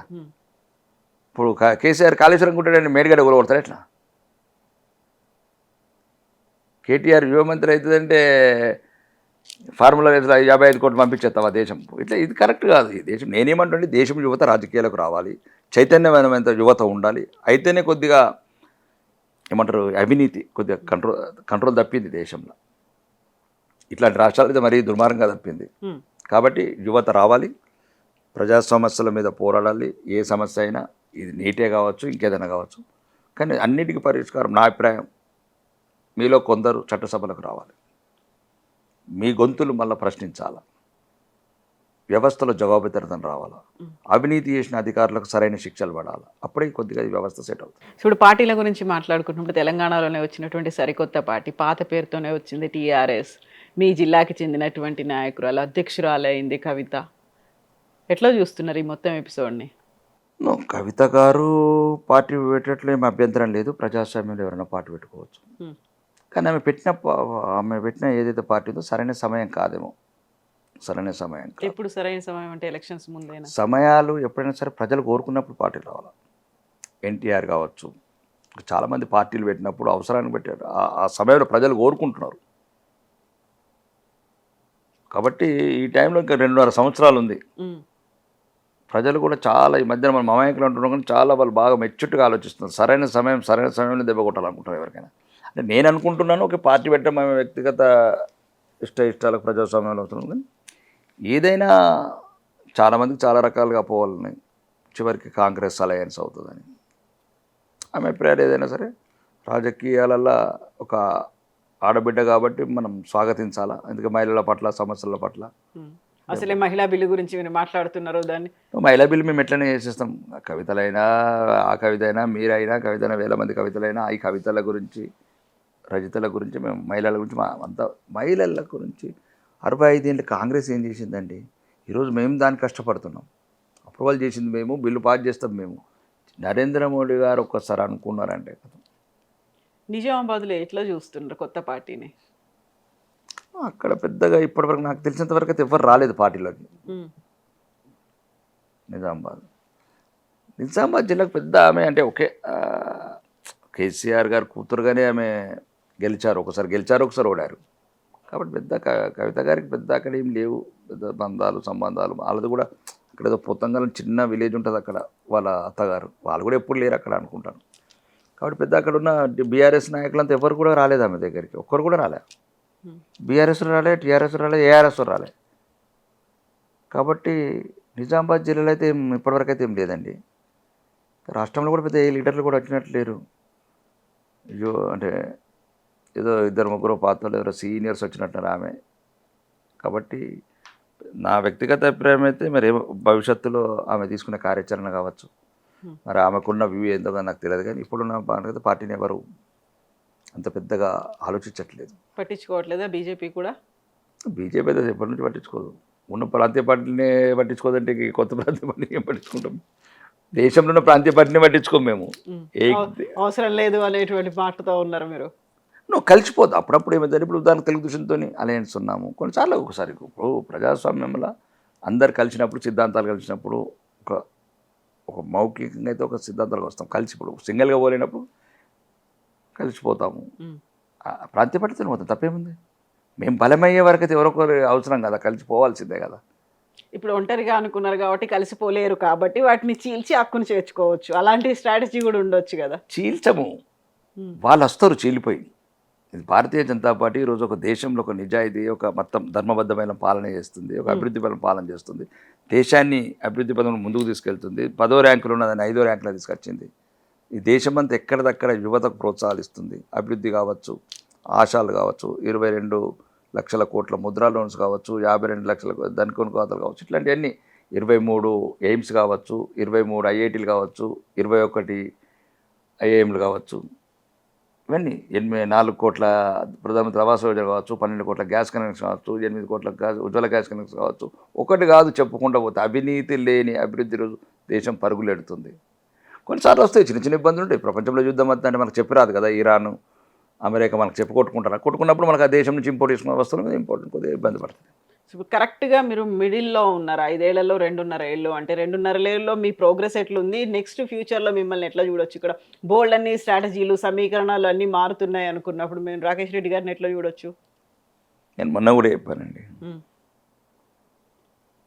గతము లేని భవిష్యత్తు తెలియని నాయకుడు నేను క్లియర్గా ఉన్నాను.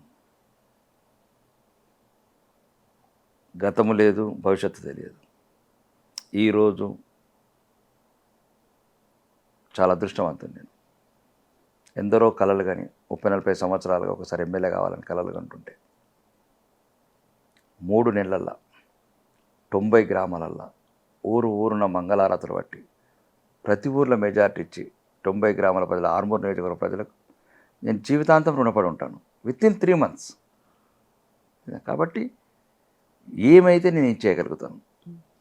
ఉదాహరణకు ఈరోజు నేను 2.5 సంవత్సరాలు 3 ఒకటే చెప్పాను. నేను ఓపెన్గా ఉన్నాను. ఎక్కడ కూడా నా అసెంబ్లీ స్పీచెస్ ఎవరైనా చూడండి, సామాన్యుల వైపు ఉన్నాను, పేదల వైపు ఉన్నాను, ధర్మం వైపు ఉన్నాను. ఈ 3 నేను ఎన్నుకున్నాను. చాలామంది కంటగింపు అవుతున్నాను, నా ముక్కు సొట్టితనం. అందుకే ఈ మధ్యన సైలెంట్ అయినరా? ఇంతకుముందు ఉన్నటువంటి రాకేష్ రెడ్డి గారు ఒక అగ్రెసివ్నెస్ అనేది తగ్గింది, కనిపించట్లేదంతా. అంటే నేననేది అంటే వాళ్ళు నన్ను అభిమన్యుడు అనుకుంటున్నారు. నేను కలియుగ అభిమన్యుడిని. పద్మవ్యూహాలు నన్ను ఏం చేయలేవు. చాలామంది ఏదైతే నా చావు కోరుకుంటున్నారు, రాజకీయ చావు, నేను చావను. నేను పద్మవ్యూహంలోకి ఎంటర్ అయ్యాను. ఎలా బయటికి రావాలో తెలుసు నాకు. కాబట్టి ఇదొక వ్యూహంలో భాగంగానే ఉంటున్నాను. ఒక మంచి చేయడానికి చాలామంది పెద్దవాళ్ళు అడ్వైజ్ ఇస్తున్నారు, నీ గొంతు ఉండాలి, నువ్వు ఉండాలి రాజకీయాల్లో. కాబట్టి పార్టీ ఏదైనా ఈరోజు ప్రజా సమస్యలను అసెంబ్లీలో నెగ్గలం, ధర్మం గురించి మాట్లాడే మాటలు, ప్రతి వ్యవస్థ నిలదీసే విధానం కొందరికి ఇబ్బంది ఉండొచ్చు, కానీ నేను చేయలేను. చాలామంది కోరుకుంటున్నారు, కొందరికి ఇబ్బంది ఉంది అంటే ఇంటర్నల్గానేనా? అది ఎంత బీజేపీలోనే జరుగుతుందా ఇవన్నీ కూడా? నో, బీజేపీ ఈజేపీ అని కాదు. కొందరు ఎవరికైనా ఇబ్బంది ఉండొచ్చు, నా ఎదుగుదల వల్ల కావచ్చు. ఈరోజు మరి ఒక రైతు బిడ్డ, మామూలు గల్ఫ్లో కార్మికుడు, ఒకేసారి 30,000 ఓట్లతో 3 నెలల ఎమ్మెల్యే. మళ్ళీ ఈరోజు 33 జిల్లాలలో పైడి రాకేష్ రెడ్డి తెలియని వాళ్ళు లేడు. ఈరోజు కార్పొరేట్ వైద్యం గురించి కొట్లాడితే వాళ్ళకు శత్రువు అవుతున్నా, కార్పొరేట్ విద్య గురించి కొట్లాడితే వాళ్ళకి శత్రువు అవుతున్నా. పేదవాడికి విద్య ఒకటే కదా, లాక్కుంటాం ఎందుకని. కార్పొరేట్ వైద్య కాల్చుక తింటున్నారు కదా మీరు కార్పొరేట్ హాస్పిటల్స్ అని. ఈ రకంగానే ఇప్పుడు రకరకాల సమస్యలు నిలదీసినప్పుడు అక్కడున్న ఒక బ్యాక్గ్రౌండ్, ఒక మాఫియా ఉంటుంది, ఫైనాన్షియల్ మాఫియా. ఇట్లాంటి ప్రశ్నించే గొంతులు వస్తే ఇప్పుడు నుర్మాలని చూస్తారు. కానీ మనుషులను దేవుడు నిలిపితే నుర్మలుతాం, కానీ మనుషులు నిలిపితే ఆ గొంతు మూగబోదు, ఇంకా రెట్టింపు ఉత్సాహంతో పోతుంది. ఇట్లనే ఉంటాను. భవిష్యత్ అనేది ఇంకా దేవుడి మీద, ప్రజల. కానీ తగ్గిండ్రు, ఎందుకు తగ్గిండ్రు? థ్రెట్ ఉందనేనా, లేకుంటే ఇంకేదో మీ మీద కుట్రలు చేస్తున్నారనేనా, గొంతు అణచాలని చూస్తున్నారనేనా? ఇంతకుముందు మీరు ఎమ్మెల్యే అయిన దగ్గర నుంచి ఇన్నేళ్ల కాలంలో ఇంత సైలెంట్గా ఉంది. ఇప్పుడు ఏమన్నా మాట్లాడితే అసెంబ్లీలో మాట్లాడుతున్నారు, మా లాంటి వాళ్ళకి ఎప్పుడైనా ఇంటర్వ్యూలు ఇస్తున్నారు తప్ప ఇంతకుముందు లాగా అసలు లేరే మీరు. అదే రాజకీయ పరిణితి. అంటే మనం మంచి చేయాలనుకున్నప్పుడు నేను 4 అడుగులు వెనకేయాలి, తగ్గి ఉండాలి. అంటే మన ఆవేశం, మన ఆవేదన ఎదుటి వాళ్లకు అవకాశం కాకూడదు. ఇప్పుడు ఈరోజు నేను ఉన్నాను, 50 ఏళ్ళుగా పరిష్కారం కానీ సమస్య పరిష్కారం అయింది వచ్చిన తర్వాత రాజకీయాల్లో. 2 జిల్లాల్లో 6,000 మంది చనిపోయారు. గల్ఫ్ కార్మికులు ఇంటింటికి కన్నీళ్ళు ఉండేది మా ఉత్తర తెలంగాణలో. నేను వచ్చిన తర్వాత నిలదీశాను ప్రభుత్వాన్ని అసెంబ్లీలో. గవర్నమెంట్ జీవో ఇచ్చింది, చనిపోయిన వాళ్ళకి 5 లక్షలు, పిల్లలకు 10% సీట్లు. ఇట్లా నా గొంతు ఉండాలి. విద్య గురించి కొట్లాడుతున్నాను, వైద్యం గురించి కొట్లాడుతున్నాను, అన్నిటి గురించి కొట్లాడుతున్నాను, పేదల గురించి కొట్లాడుతున్నాను, నిరుద్యోగుల గురించి కొట్లాడుతున్నాను. చాలా సమస్యలు నేనే లేవనెత్తుతున్నా. మీరు చూడండి, అంటే ఈ ఆవేశం ఎదుటి వాళ్లకు అవకాశంగా మలచకూడదనే దానివల్ల కొద్దిగా ఈ రకంగా ఏమన్నా అధిష్టానం చెప్పిందా కొంత తగ్గి ఉండమని, లేకుంటే నెక్స్ట్ మిమ్మల్ని కూడా అధ్యక్షుడు చేస్తే బాగుంటది అనే మాట మీ కార్యకర్తల దగ్గర నుంచి, మీ అభిమానుల దగ్గర నుంచి కూడా వస్తున్నట్టుంది? లేదు, అలా అని అంటే కోరుకుంటారండి. మనం కూడా మన స్థాయి కూడా మనం ఇప్పుడు, ఎందుకంటే నేను కొత్తగా వచ్చిన రాజకీయం. ఒక్కటి మాత్రం చెప్తాను, కార్యకర్తలు ఉంటానా, ఎమ్మెల్యేగా ఉంటానా, ఎంపీగా ఉంటానా, మంత్రిగా ఉంటానా అనేది కాదు, తెగించి కొట్లాడతాను. దేనికి వెనుగడ వేస్తుంది, దేనికి భయపడేది ఏం లేదు. ఒకటి, ఈ రాష్ట్రంలో భారతీయ జనతా పార్టీ అధికారంలోకి రావాలి. దానికి ఎంతవరకైనా సిద్ధమే, ఎవరితోనైనా సిద్ధమే. నాకేందుకు వ్యక్తిగతం ఏం లేదండి, దేవుడు అన్ని ఇచ్చాడు. ఇంకా మీది కొండపోతుంది కూడా అవకాశం లేదు మీదికి. కాబట్టి దేవుడు అన్ని ఇచ్చాడు. ఏదైతే ఒక మంచి కంఫర్టబుల్ లైఫ్ అనుకుంటాడో, మర్సిడెస్ కార్లు కావచ్చు, మంచి బంగ్లాలు కావచ్చు, విలాలు కావచ్చు, మంచి సంతానం కావచ్చు, మంచి ఫ్యామిలీ కావచ్చు, అన్ని ఇచ్చాడు. ఇంకేదైనా ఉండేది తెలివి, ధైర్యం సమాజానికి ఉపయోగపడాలా. కొందరి కంటగింపు అయ్యాను, కానీ నేను చెప్తున్నాను కదా, ఎవరు అనుకున్నట్లయితే ఆ రకంగా అయితే ఉండను కవిత. బాధ ఉంటుంది, ఎందుకంటే ఎవరు అంటారు చూడు, చాలా రకాలుగా అంటూ ఉంటారు. ఏదో ఒక రకంగా ప్రజలకు మంచి చేయడానికి అయితే ప్రయాణం చేస్తా. నెక్స్ట్ రాకేష్ రెడ్డి గారు ఆర్మూర్ బీజేపీ ఎమ్మెల్యేగానే కంటెస్ట్ చేస్తారా? నేను ఒక్కటి మాత్రమే చెప్తున్నాను కవిత, నా నాశనం కోరుకున్న ప్రతి ఒక్కరికి చెప్తున్నా, కాలం కలిసి రావాలి కానీ కనికరం కూడా చూపని వాడి మీద.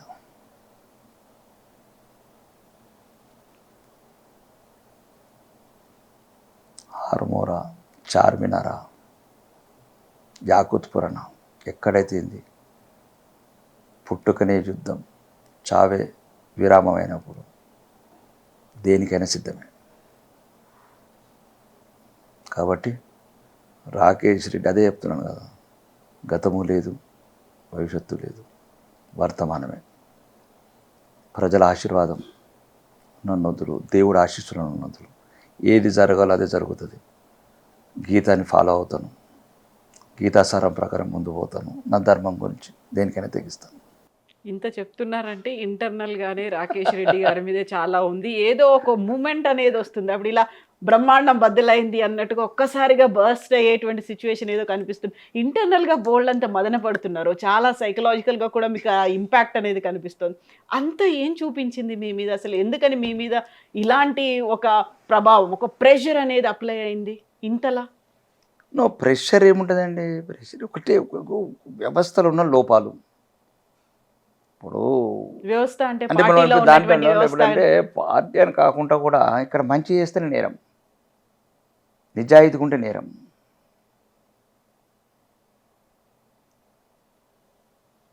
ఉన్నది ఉన్నట్టు మాట్లాడితే అదొక రకం, అంటే అన్ని రకాలుగా. కాబట్టి దాంట్లో కొద్దిగా డైలామాలు ఉన్నా. ఉంటారా బీజేపీలో?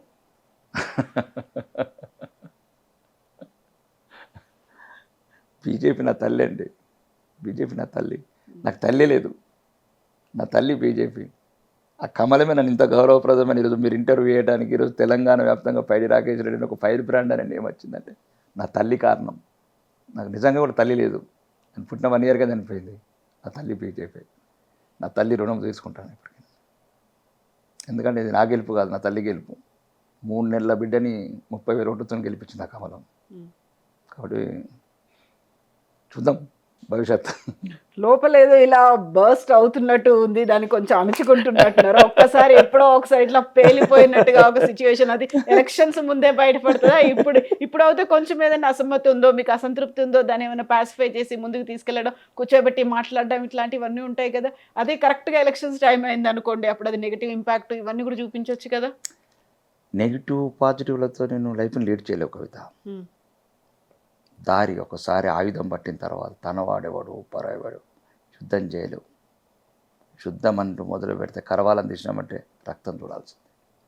ఎవడు నావాడు ఎవడు నీవాడు ఉండడు రాజకీయ క్షేత్రంలో. కృష్ణుడు గీతాసారమే అది. అర్జునుడు యుద్ధం చేయమంటే ఒకటే చెప్పిండు, అర్జున నువ్వెంతమంది ఉన్నా అధర్మం వైపు ఎవడు ఉంటే వన్ లేపే అన్నాడు. ఒకసారి కరవాలని తీసినాం. అది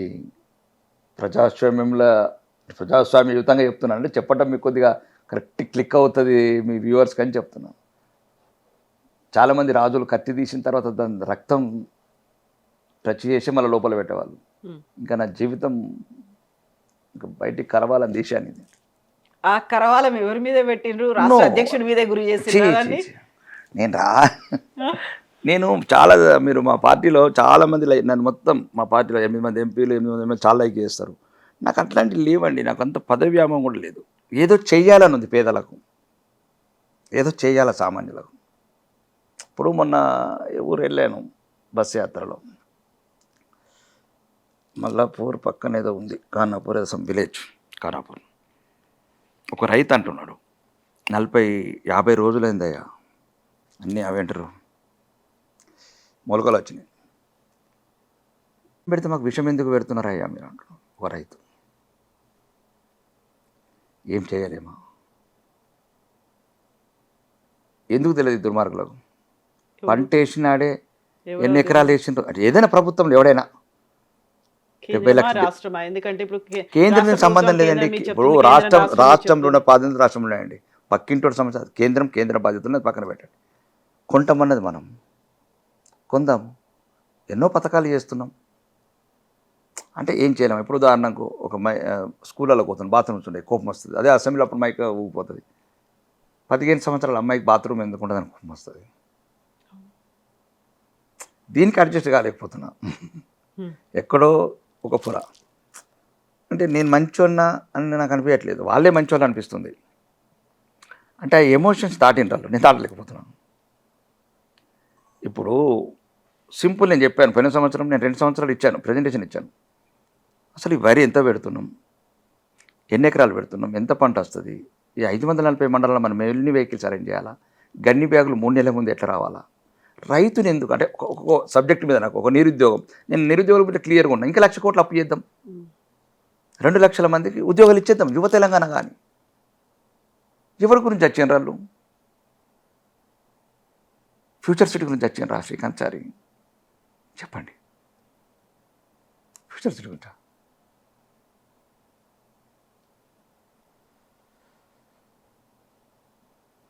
అంటే మనమేం చేయలేకపోతున్నాం. వాళ్ళకు ఉద్యోగాలు వస్తాయని కత్తులతో ఓడుచుకున్నారు, వారు పెట్రోల్ పోసుకున్నారు. ఏమైపోయింది తెలంగాణ? మనమేం చేయలేకపోతున్నాం. వాళ్ళకు ఉద్యోగాలు వస్తాయని కత్తులతో ఓడుచుకున్నారు, వారు పెట్రోల్ పోసుకున్నారు. ఏమైపోయింది తెలంగాణ? 1,00,000 కోట్లు. ఈరోజు మీరు ల్యాండ్ 8 ఎకరాలు 200 కోట్లకి, ఈ డబ్బులంతా ఎట్టిపోతున్నాయి. ఇప్పుడు యువకులకు న్యాయం చేస్తలేరు, ఎవరికి న్యాయం చేస్తే ఒక ఆవేదన, అంటే సెట్గానేమో వ్యవస్థకు అనే బాధ. ఎమ్మెల్యే అయినా నేనేం చేయలేకపోతున్నా ఆవేదన అంతే. దానికి ఎవరు సహకరించట్లేదు అనిపిస్తుంది మీకు? యాదిరెడ్డి ఎవరి గురించి పెట్టుకున్నాడు అనిపిస్తుంది. మోకీల ఫామ్ హౌస్ల గురించా, మొయినాబాద్ ఫామ్ హౌస్ల గురించా?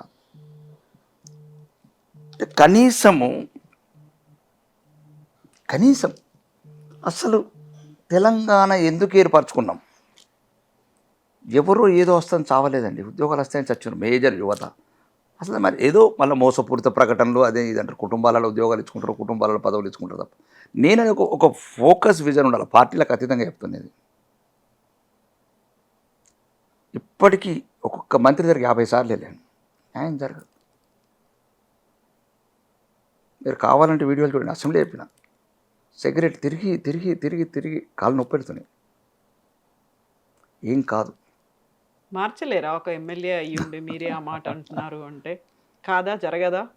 ఏం జరుగుతుంది చెప్తున్నాం కదా. ఇప్పుడు పోతారు సింపుల్గా, ఎక్కువ దూరం వెళ్తాం జనరల్గా ఎక్కువ మట్టుకి పేదలు ఎక్కడెక్కడ ఉంటే అక్కడ చదువుతున్నారు. అది ఏమిటారు మిడ్ డే మీల్స్ ఉంటాయి, దానికి డబ్బులు రావంటారు. ఆ పిల్లలకు పెట్టేదే పల్చడి చారు, కారపు చారు, దానికి డబ్బులు ఇయ్యరు. వీళ్ళకి హెలికాప్టర్లకు మంత్రులకి అంటే కొన్ని ఒక డిఫరెంట్ ఉన్నది వ్యవస్థ. మీరు ఇప్పటిదాకా ఒక అగ్రెసివ్గా ఉండేవాళ్ళు, ఫైర్ బ్రాండ్గా ఉండేవాళ్ళు, మీలో ఒక బయటికి కనిపించినటువంటి ఈ కోణం ఇంత సెన్సిటివ్గా ఇట్లా ఉంటారా? అసలు ఇంత ఎమోషనల్ అవుతారా? I'm Singh you for the first time, ఇట్లా మీరు కనిపించడం వెరీ ఫస్ట్ టైం. కళ్ళలో ఆ చెమ్మ కూడా కనిపిస్తున్నట్టుంది, ఎందుకట్లా? నేనేమంటున్నానంటే ఏం చేయలేకపోతున్నాం, ఏం చేయలేమేమో, ఇంకా మోసం చేసుకుంటే ఎందుకు ఉండాలి ఈ వ్యవస్థలో. ఇప్పుడు మీరు ఒక బాధ్యతమైన పదవి ఉన్నప్పుడు ఏం చేయలేకపోతున్నాం. ఒక్కొక్క మంత్రి దగ్గరికి 25 సార్లు తిరిగాను 2.5 years నుంచి. ఫైనాన్స్ మంత్రి దగ్గర 50 సార్లు తిరిగాను. సీతక్క దగ్గరికి 30 సార్లు తిరిగాను. సింగిల్ రూపీ కేంద్రం ఇవ్వట్లేదు అనేదే కదా అది వాదన. వేరే సబ్జెక్ట్ అండి. నా బడ్జెట్ అడుగుతున్నా. నేను ఆర్మూర్ శాసనసభ్యుడిని. వ్యక్తిగతం పక్కన పెట్టి సమస్యలు కూడా ఎందుకు ఫ్యూచర్ సిటీ అసెంబ్లీ అడిగాను. మీ రియల్ ఎస్టేట్ల గురించి విద్యార్థులకు ఉద్యోగాలు లేవు. ఒక గ్రామీణ ప్రాంతాలలో మౌలిక వస్తుంది, గ్రామ పంచాయతీలు లేవు, ఏమంటారు సబ్ హెల్త్ సెంటర్స్ లేవు, మహిళా భవనాలు ఈ మధ్యలో కడుతున్నారు.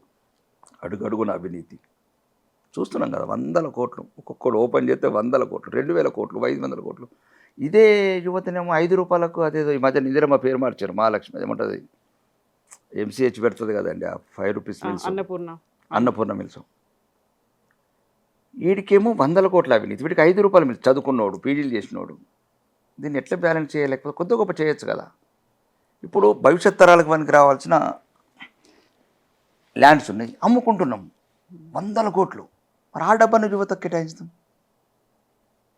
అది భవిష్యత్ తరాలు వస్తాయి కదా. 1956 నుంచి ప్రతి ముఖ్యమంత్రి అట్లా అనుకుంటే ఇప్పుడు భూములు ఉండేవి కావు కదా. కాబట్టి మొత్తం ఒక రకంగా భూమరమైంది వ్యవస్థ. నాకు తెలిసి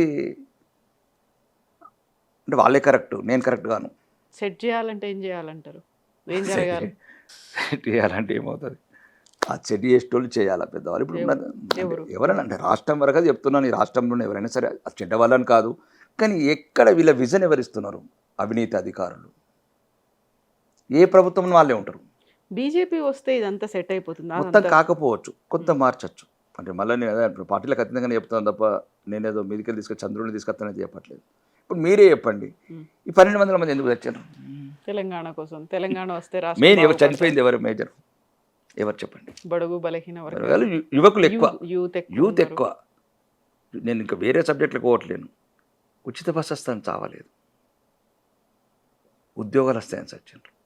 అవును, ఒకవేళ మీరు ఇవ్వాలనుకుంటే మహిళలకు ఉచిత విద్య ఇవ్వండి కార్పొరేట్ హాస్పిటల్లో, ఉచిత వైద్యం ఇవ్వండి కార్పొరేట్ హాస్పిటల్లో. ఒకవేళ మీకు మహిళల మీద ఇంత ఇంపార్టెంట్ ఉంటే 10 రూపాయలు ఉచిత బస్సు ఎందుకు ఎక్కిస్తారు వాళ్ళని? ఇప్పుడు మీకు మహిళలే ఇంపార్టెంట్ అనుకున్నప్పుడు ఆ మహిళలకు మంచి కార్పొరేట్ వైద్యం ఇవ్వండి. అదేమంటారు యశోదనో అపోలో ఉన్నాయి అనుకుంటే అలా ఫ్రీ ఇవ్వండి మహిళలకు. అంటే నేను అనేది ఏంటంటే చౌకబారు, మోసపూరితం. ప్రజలు కూడా దానికే కొద్దిగా ఇక మనం చెప్పలేము, అంటే ఒక రకమైన విషయాల మనం ఏదో పెద్ద మంచి వాళ్ళ కిందకి వస్తుంది. బట్ ఇవే హామీల్ని బీజేపీ కూడా ఇవ్వాలి కదా రాష్ట్రంలో ప్రభుత్వం ఏర్పాటు చేయాలంటే. అది నాకు మళ్ళీ నా పరిధిలో లేని అంశం. అది కేంద్ర పార్టీ, రాష్ట్ర పార్టీ తీసుకునే నిర్ణయాలు. అంటే నాకు వ్యక్తిగతంగా ఏమనిపిస్తుంది అంటే ఇప్పుడు ఒక బాధ అనిపిస్తుంది. 94,000 కోట్ల కాళేశ్వరం కట్టి 2 ఏళ్ళ నుంచి నీళ్ళు లేవు, 1,000 కోట్లు వడ్డీ కడతాం. ఒకటి 94,000 కోట్లు, నెలకు 6,000 కోట్ల వడ్డీ, చుక్క నీరు రాదు, కూలిపోతే ఎవరి మీద చర్యలు ఉన్నాయి. అవినీతి చేసిన ఇళ్ళల్లో, అధికారుల ఇళ్ళల్లో 1,000 కోట్లు దొరుకుతాయి. రాజకీయ నాయకుల ఆస్తులు విదేశీ బ్యాంకులలో ఉంటాయి. ఎలా ఈ అమాయక ప్రజలు ఎన్నో ఎట్లా చేస్తారు? మీరే 94,000 కోట్లు, నాట్ స్మాల్ మనీ. వీటి గురించి బీజేపీ పోరాడట్లేదా? బీజేపీ ఎంతవరకు ఉదాహరణకు ఇప్పుడు ఒక సింపుల్ చెప్తున్నాను. రైతు బంధు. రైతు బంధు స్కీమ్ అనేది ప్రభుత్వ నిర్ణయం, అది పక్కన పెట్టండి. పెట్టుబడి సాయం అంటే ఒక చూడాలి దీన్ని యువత, కాక్రోచ్ అనుకుంటా పార్కులలో కావద్దు, ఇది కూడా చూడాలి. జీవో నెంబర్ 239 అనుకుంటాను, మాకు అసెంబ్లీలో చర్చ జరిగింది. దాంట్లో క్లియర్గా ఉంది ఇది పెట్టుబడి సాయం మాత్రమే. అంటే పెట్టుబడి అంటే ఏంటి కవిత? రైతుకు ఎరువులు కావచ్చు, విత్తనాలు కావచ్చు, ఇంకేదైనా కావచ్చు, అది తప్పు పట్టట్లేదు. పెట్టుబడి సాయం అంటే వ్యవసాయం చేసినోడికి, పంట పండించినోడికి పెట్టుబడి సాయం. 27,000 కోట్లు పంట పండించినోడికి ఇచ్చిండ్రు. ఇవన్నిటి మీద పోరాటం చేయాల్సింది బీజేపీ ప్రధాన ప్రతిపక్షంగా అనుకున్నట్టు. నేను అనేది ప్రజల పక్షం ఉండాలి, నేను అనేది ప్రజలలో కూడా చైతన్యం రావాలా కవిత. 27,000 కోట్లు సినిమా స్టార్లకు, ఇండస్ట్రియలిస్టులకు, ఐటీ పేయర్స్కు, టీవీ ఛానళ్లకు, మొయినాబాద్లో ఉన్న ఫామ్ హౌస్లకు, మోకిలో ఉన్న ఫామ్ హౌస్లకు రైతు బంధు ఎట్టిస్తాడు చెప్పండి మీరు? 27,000 కోట్లండి. అసెంబ్లీలో చెప్పింది ప్రభుత్వం. ఉమ్మడి 10 జిల్లాలు, జిల్లాకు 2,500 కోట్లు, కాన్స్టిట్యున్సీకి 500 కోట్లు, ఊరుకు 5 కోట్లు కవిత, ఊరుకు 5 కోట్లు.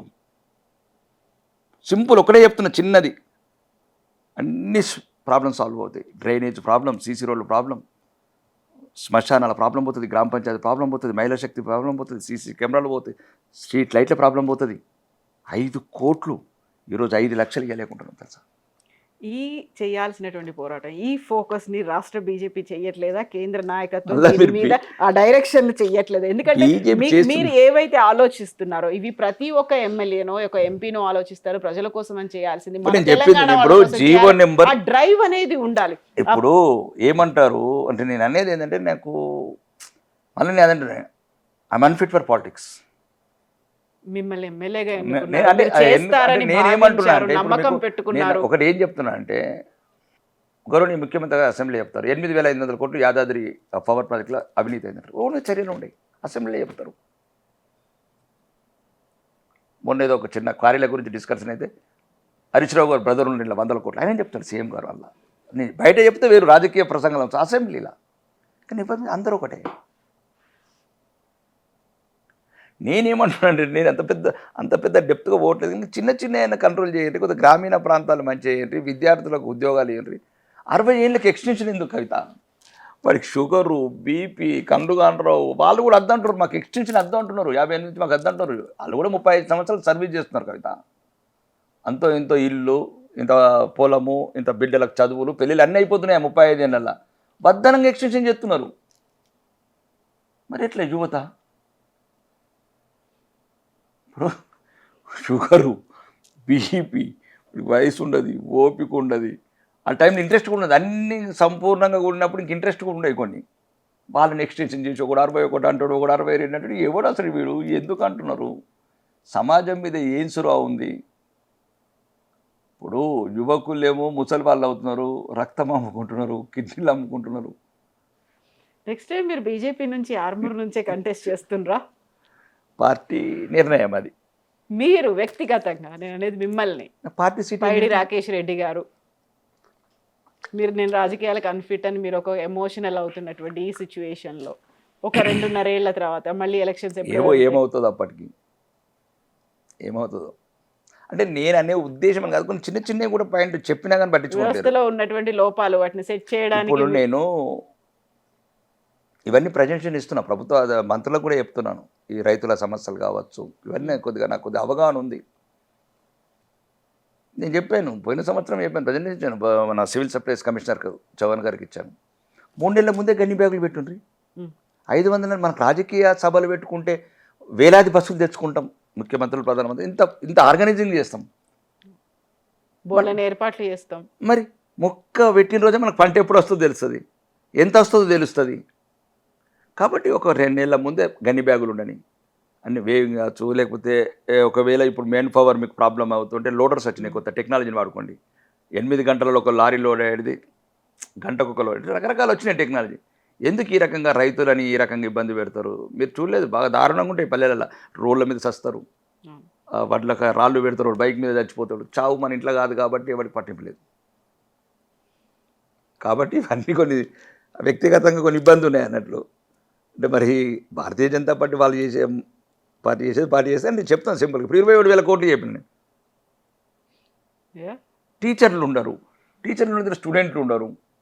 ఇదేందో నాకు అర్థం కాదు. ఇప్పుడు నేను పోతున్నాను, మన ఒక స్కూల్ పోతే 20 మంది స్టూడెంట్లు, ముగ్గురు టీచర్లు, అన్ని సబ్జెక్టులు వాళ్ళే చెప్పాలి, అన్ని క్లాసులకు చెప్పాలి. అందులోకి వెళ్ళి ఒకరు ట్రాన్స్ఫర్ గారు, ఒక అన్ని ఒక విద్య కావచ్చు, అది కావచ్చు, ఒక రకరకాలు ఉన్నది. నేను అసెంబ్లీలో చాలాసార్లు ఇబ్బందికరంగా మాట్లాడతాను. నోటెడ్ కథం, ఆ నోటెడ్ యాడుంటుందో ఏముంటుందో. ఇప్పటికి ఎన్నిసార్లు అంటారండి బాత్రూంల గురించి, అసెంబ్లీలో అమ్మాయిల గురించి. అసలు వాళ్ళు చేస్తలేరని కాదు, కానీ సరైన వ్యక్తులు, సరైన సిస్టమ్, ఆఫీసర్లంతా చెడ్డవాళ్ళని కాదు, రాజకీయ నాయకులంతా చెడ్డవాళ్ళని కాదు, ఎక్కడనో మిస్ అయింది. లేనివాడు ఎక్కడనో ట్రాక్లో లేకుండా పోయింది, ఆ రోదన అనేది పోయింది. గ్రామీణ దారుణంగా ఉన్నాయి. ఇమాజిన్ పైడి రాకేష్ రెడ్డి గారికి ఒక పవర్ ఇచ్చారు, ఒక పవర్ఫుల్ పొజిషన్లో ఉంచారు, ఒక ఫేసో లేకుంటే ఒక ప్రొజెక్షనో ఉంది అనుకోండి, ఏం చేద్దామని. ఇప్పుడు ఎమ్మెల్యేగా ఉండి నేనేం చేస్తున్నాను, ఎందుకు చేస్తున్నాను? నా ఆర్మూర్ అంతా ఒక రౌడీయిజం, గుండాయిజం, కబ్జాలు, కమిషన్లు, అవినీతితోని, బెదిరింపు రాజకీయాలతో ఉండేది. ఈరోజు అసలు భయమైతే లేదు. మీరు ఎక్కడైనా అడగండి, రౌడీలు కాంటారు, కబ్జాలు ఉండయి. ఇంకా అధికార పార్టీ ఉంది కాబట్టి ఆడో ఈడో కూడా ఉంటాడు, ఇక పార్టీలో చేసుకుంటారు. అవినీతి అనేది సార్ నా దరికి కూడా రావద్దు. అంటే మన స్థాయిలో ఏదున్నా చేయగలుగుతున్నా, రివ్యూ మీటింగ్లో ప్రశ్నించగలుగుతున్నా. అవును, ఇప్పుడు అడిగాను అధికార పార్టీ వాళ్ళకి ఇస్తే మేమేం చేసాము ఆర్మూర్ ప్రజలు అంటే మాకు ఇచ్చారు ఇంటిగ్రేటెడ్. నేను ఏది మాట్లాడిన అసెంబ్లీలో మాట్లాడతాను, నాకు ఈ వేదికలు ఎక్కడిక్కడ కాదు. ఇప్పుడు మీతో ఏది మాట్లాడినా అక్కడే మాట్లాడతాను. నేను అడిగాను, ముఖ్యమంత్రిని అడిగాను, ఎట్లా కొండవుతావు 1000 కోట్లు నీ కోడంగల్కు, నాకు 90 లక్షలు ఎందుకు ఇస్తావని. 120 మంది ఎమ్మెల్యేలు ఉన్నారు, 119 వాళ్ళందరికీ మంచి 1000 కోట్లు ఎందుకు తీసుకుపోతున్నారు? ఇప్పుడు చూడండి మీరు, అంటే ఈ ప్రజల మధ్యన వైషమ్యాలు పెంచడం. రివ్యూ చేస్తే మహబూబ్నగర్ జిల్లా మీద రివ్యూ చేస్తారు సీఎం గారు, మంత్రులు. ఖమ్మం జిల్లా మీద చేస్తారు, మరి మా జిల్లా మీద ఎవరు రివ్యూ చేయాలా? ఆదిలాబాద్ జిల్లా మీద ఎవరు రివ్యూ చేయాలా? వరంగల్ జిల్లా ఎవరు రివ్యూ చేయాలా? అసలు మీరు మంత్రులు ముఖ్యమంత్రి ఎట్లా అవుతారు? కొద్దిగా తప్పులేదండి, చేయొచ్చు, కానీ కొన్నో గొప్ప. ఇప్పుడు 1000 కోట్లు ఉంటుంది అంటే స్పెషల్ డెవలప్మెంట్ ఫండ్కి ఇట్లా అడిగితే అంత ఇబ్బంది పడుతున్నారు. అది అసెంబ్లీ అడుగుతున్నాను కదా, నేనేమో నాకు ఇవ్వమంటలేను, ఆసిఫాబాద్ కూడా ఇవ్వమన్నాను. పెద్దపల్లి వాళ్ళేమని చేశారు, వాళ్ళు మీకు ఎక్సైజ్ ఆదాయం కడుతున్నారు, వాళ్ళు మీకు ఆర్టీఏ ట్యాక్స్ కడుతున్నారు, వాళ్ళు రిజిస్ట్రేషన్ ట్యాక్స్ కడుతున్నారు, అంత ఉన్నది కదా. మీ అప్పు తెచ్చేది కొడంగల్ మదిరోడే కాదు కదా. ఇప్పుడు నువ్వు ఢిల్లీకి వెళ్ళి అప్పు తెస్తున్నావు, ఆర్బీఐకి వెళ్ళి తెచ్చినప్పుడు నువ్వు ఖాళీ మదిర కొడంగల్ మెర్జీ చేస్తున్నావా ప్రజల్ని? తెలంగాణ ప్రజలందరినీ మెర్జీ చేస్తున్నారు కదా, వాటిని న్యాయంగా వంచండి. ఏదైనా మంత్రులు ముఖ్యమంత్రులు కొద్దిగా ఎక్కువ తీసుకెళ్ళండి, తప్పులేదు. మరీ ఈ రకంగా అయితే ఎట్లా అండి? అధికారులు అట్లనే, వీళ్ళు అట్లనే. అంటే నేను అనేది ఏమంటున్నా అంటే, చేయాల్సినటువంటి పోరాటాలు రాజకీయ పార్టీలు చేయట్లేవు. రాజకీయాలు చేస్తే అట్లేం కాదు, కానీ నేను చెప్తున్నా ఏంటంటే ఈ అవినీతి అందరికి తెలిసే చేస్తున్నారు, అది బాధ అనిపిస్తుంది. ఇప్పుడు తుమ్మిడెట్టి ఉంది, తుమ్మిడెట్టి ఇప్పుడు ఓకే ప్రయత్నం చేయండి. ఇప్పుడు రేవంత్ రెడ్డి గారు అయ్యే వరకు అయితే కాదు, అది మళ్ళీ టెండర్ ఇచ్చేయాలి, ఓడుకోకడికి 10,000 కోట్లు కొట్టాలి, 5,000 కోట్లు కదా. అంటే నేను అనేది ఏంటంటే, ఏదో ఒకటి గ్రామీణ ప్రాంతాలల్లో మౌలిక వసతులు ఏం అడుగుతారండి వాళ్ళు? సీసీ రోడ్లు. ఇప్పుడు నేను చెప్తాను, పోయిన సంవత్సరం సీసీ రోడ్లో బిల్లు రాలేదు, బాత్రూమ్ బిల్లు రాలేదు, కాంట్రాక్టర్లు అసలు దగ్గర కూడా వస్తలేరు. ఎస్సీపీ ఫండ్స్ అని ఉంటుంది, కాంట్రాక్టర్ అంటే కళ్ళకు కనబడతలేడు. ఆడేవాడని ఉంటే ఇక్కడ మంత్రులకు ముఖ్యమంత్రికి దగ్గర ఉంటే వాడికి బిల్లు వస్తాయి. నేను అనలేదు. కాబట్టి అంత భ్రష్టు పట్టింది, అడ్మినిస్ట్రేషన్ భ్రష్టు పట్టింది, అవినీతి అయితే విచ్చలవిడి. సో ఒక ఉద్యమం వస్తుందంటారా ఇక్కడ కూడా? ఉద్యమం రావాలా? ఉద్యమాలతో ఊపినాయి. ఉద్యమాలు ఏముంటాయండి? ఉద్యమాల వల్ల కాదు, ఉన్న వాళ్ళు మంచి ఎత్తదాలు. ఉద్యమాలు రావాలా, కొత్త వాళ్ళు రావాలా, ఆడేదో పెద్ద మాలాంటోళ్ళే చేయాలని లేదు. ఉన్న వాళ్ళు మంచి చేస్తేదాలు కదా. ఇప్పుడు నేను ఉన్నాను, 27,000 కోట్లు ఎందుకంటే అవినీతి అంటున్నాను, మొక్కమ్మలకు ఎందుకంటే సినిమా స్టార్లకు. దానికి నేను కాదు, నినాక మొన్న మన జస్టిస్ ఏం పేరు సుదర్శన్ రెడ్డి గారు నిన్న మరి చూడండి, 9,000 కదా ఉన్నది, దాంట్లో ఇచ్చారు. ఏది కౌలు రైతుల మీద ఒకటి కమిషనర్ వ్యవసాయ శాఖ క్లియర్గా అన్నాడు. ఆయన అప్పుడున్న కలెక్టర్ని పిలిచాడట ఇంటికి, నాకెందుకు రైతు బంధు? నేను సుప్రీంకోర్టు మాజీ జడ్జిని, నాకు సుప్రీంకోర్టు నుంచి పెన్షన్ వస్తుంది, నాకు భూమి ఉంది, ఇల్లు, నాకెందుకు? అబ్బే నేను అడిగేటి 27,000 కోట్లు, ఇట్లాంటి 2 లక్షల కోట్లు కొట్టేస్తున్నారు. కాబట్టి ఇవి ఇంత అవినీతి లేకుండా ఎక్కడో కొద్దిగా మొత్తానికి మార్చలేము. ఇట్లాంటి అన్ని కన్నులకు కనబడే అవినీతిని కంట్రోల్ చేసి కొద్దిగా తెలంగాణలో యువత, మహిళలకు, రైతులకు ఉపయోగపడే రైతులను ఇప్పుడు గ్రామాలలో సామూహిక కల్లాలు, dry warehouses, paddy cleaners, లేకపోతే లోడర్స్, ఇట్లా ఏదైతే ఇన్స్ట్రుమెంట్స్ వచ్చినాయో కొత్తవి రైతులకు కొద్దిగా సౌకర్యవంతంగా చేద్దామని ఇట్లా. ఇప్పుడు టార్గెట్ తెలంగాణ కాబట్టి అధిష్టానానికి చెప్తారా ఇవన్నీ నా డిమాండ్లే కాదు ఇది అవసరాలు, ఇవన్నీ వీటి మీద ఫోకస్ పెట్టండి అనే మాట చెప్తారా? అవును, ఇంతకుముందు చెప్పాను నేను. ఇంతకుముందు మేనిఫెస్టోలో నేను కలపాల్సిన నేనే పెట్టించాను. ఇప్పుడు మీకు ఏదైతే ఆవేదన ఉందో నాకు తెలిసి నేను చెప్తాను కవిత, వాళ్ళు వినాలని ఏమున్నది. అందుకోసం నా వ్యక్తిగత ఆవేదన. ఆ పార్టీలో మీరున్నారు, మీకంటూ ఒక ఆవేదన ఉంది, ఒక ఆలోచన ఉంది, అవసరాలు ఉన్నాయి. ఇప్పుడు వారు రియల్ ఎస్టేట్ గురించి ఫ్యూచర్ సీట్లు, మూసీలు చెప్పినరా, ఈ మూసీ క్లీనింగ్ గురించి వచ్చిండ్రా, పిల్లల ఉద్యోగాల గురించి, నిధుల నియామకాలు ఏంది ఇదంతా అర్థం కాకుంటున్నది. అర్థం అంటే ప్రజలు కూడా మొత్తం మర్చిపోయారు ఏ భావజాలంకి లేదు. తెలంగాణ పుట్టింది, సెల్ఫిష్నెస్ పెరిగిపోయింది, అధికారులు మాకు ప్రమోషన్లు వస్తే చాలు. అంటే నేను అనే ఉద్దేశం ఏంటంటే భారతీయ జనతా పార్టీకి అప్పుడు నేను పార్టీలో యాక్టివ్గా ఉండి ఒకవేళ నా మాట చెప్పనేది చెప్తాను, ఇంటర్ లేకపోతే లేదు, కొన్ని అయితే చెప్పగలుగుతాను. అంటే నేను ఉద్దేశం నేను నా గురించి అని చెప్పట్లేదండి, నా వ్యక్తిగత అభిప్రాయాలు చెప్తున్నాను. ఇవి ఫ్యూచర్ సిటీకి మైనాపతి యాదయ్య ఊరు పెట్టుకుని సంబంధం ఉందండి. ఎవరండి అలా ఎవరి బంధువుల గురించి ఫ్యూచర్ సిటీ కట్టుకుంటారు, ఎవరికి ఎందుకు కట్టుకుంటారు, అసలు ఇది కరెక్ట్ కాదని నేను అంటున్నాను. ఫస్ట్ ఇక్కడ కొద్దిగా గ్రామీణ ప్రాంతాలలో ఏమేమి ఉన్నాయి, రైతులకు మౌలిక వసతులు, విద్యార్థులకు మౌలిక వసతులు, ఫీజు రీంబర్స్మెంట్ లేదు 12,500 కోట్లు. ఇవ్వడండి. మన పిల్లలేమో ఇంటర్నేషనల్ స్కూళ్ళు, ఫారిన్లలో అయిపోయారు. ఆ పిల్లల ఫీజు కూడా ఇయ్యరా? మరి కాంట్రాక్టర్లకు రాగానే బిల్లు ఎందుకు ఇచ్చారు? కమిషన్ వస్తుందనా, 30% వస్తుందనా? మరి ఎవరు అడగాల చెప్పండి? భూములు అమ్మితే ఎవరు అడగారు? వీడేమో 200 కోట్లు 300 కోట్లు రోజు. ఒక మేధావులు చాలామంది ఉన్నారు కదా సొసైటీలో, నేను కాదు కదా ప్రశ్నించే వాళ్ళు. మాజీ నక్సలైట్లు ఉన్నారు, విద్యార్థి కాక్రోచ్ వాళ్ళు ఉన్నారు. భూములు అమ్మే దగ్గర పోదాం. మరి ఏం కట్టాలా? ఉస్మానియా యూనివర్సిటీ ఎట్లా కట్టాలా? నిమ్స్ హాస్పిటల్ ఎక్కడ కట్టాలా? చెప్పండి. నువ్వే 200 కోట్లు చేస్తే భవిష్యత్తులో సామాన్యులకు కావాల్సిన విద్యాలయాలు, వైద్యాలయాలు, రీసెర్చ్ డెవలప్మెంట్ సెంటర్స్, పార్క్స్ ఎక్కడ కడతారు మీరు? ఎక్కడికి వెళ్ళి తీసుకొస్తావు? మళ్ళీ ఇందిరా పార్కులు కావచ్చు, కాసుబ్రహ్మణ్య పార్క్ ఎక్కడికి వెళ్ళి తీసుకొస్తారు? ఉన్న భూములను అమ్ముకుంటా పోతే, చెట్లన్నీ కొట్టేసి. ఇప్పుడు మీకు మంచి ల్యాండ్స్ అక్కడ జూబ్లీ, ఎక్కడైనా సరే భూములను కాపాడండి. ఒకవేళ వీళ్ళు అనుకున్నట్టు ముందు వాళ్ళు అనుకుంటే భూములు ఉండేటియా? నేను అట్లా కూడా నేను అసెంబ్లీలో ఇవి అమ్మి అయిపోయినాయి అనుకున్నారని చెప్పిన శ్రీధర్ బాబు గారికి. కాబట్టి మొత్తానికి మొత్తం ఒక దుర్మార్గమైన పరిపాలన నడుస్తున్నది.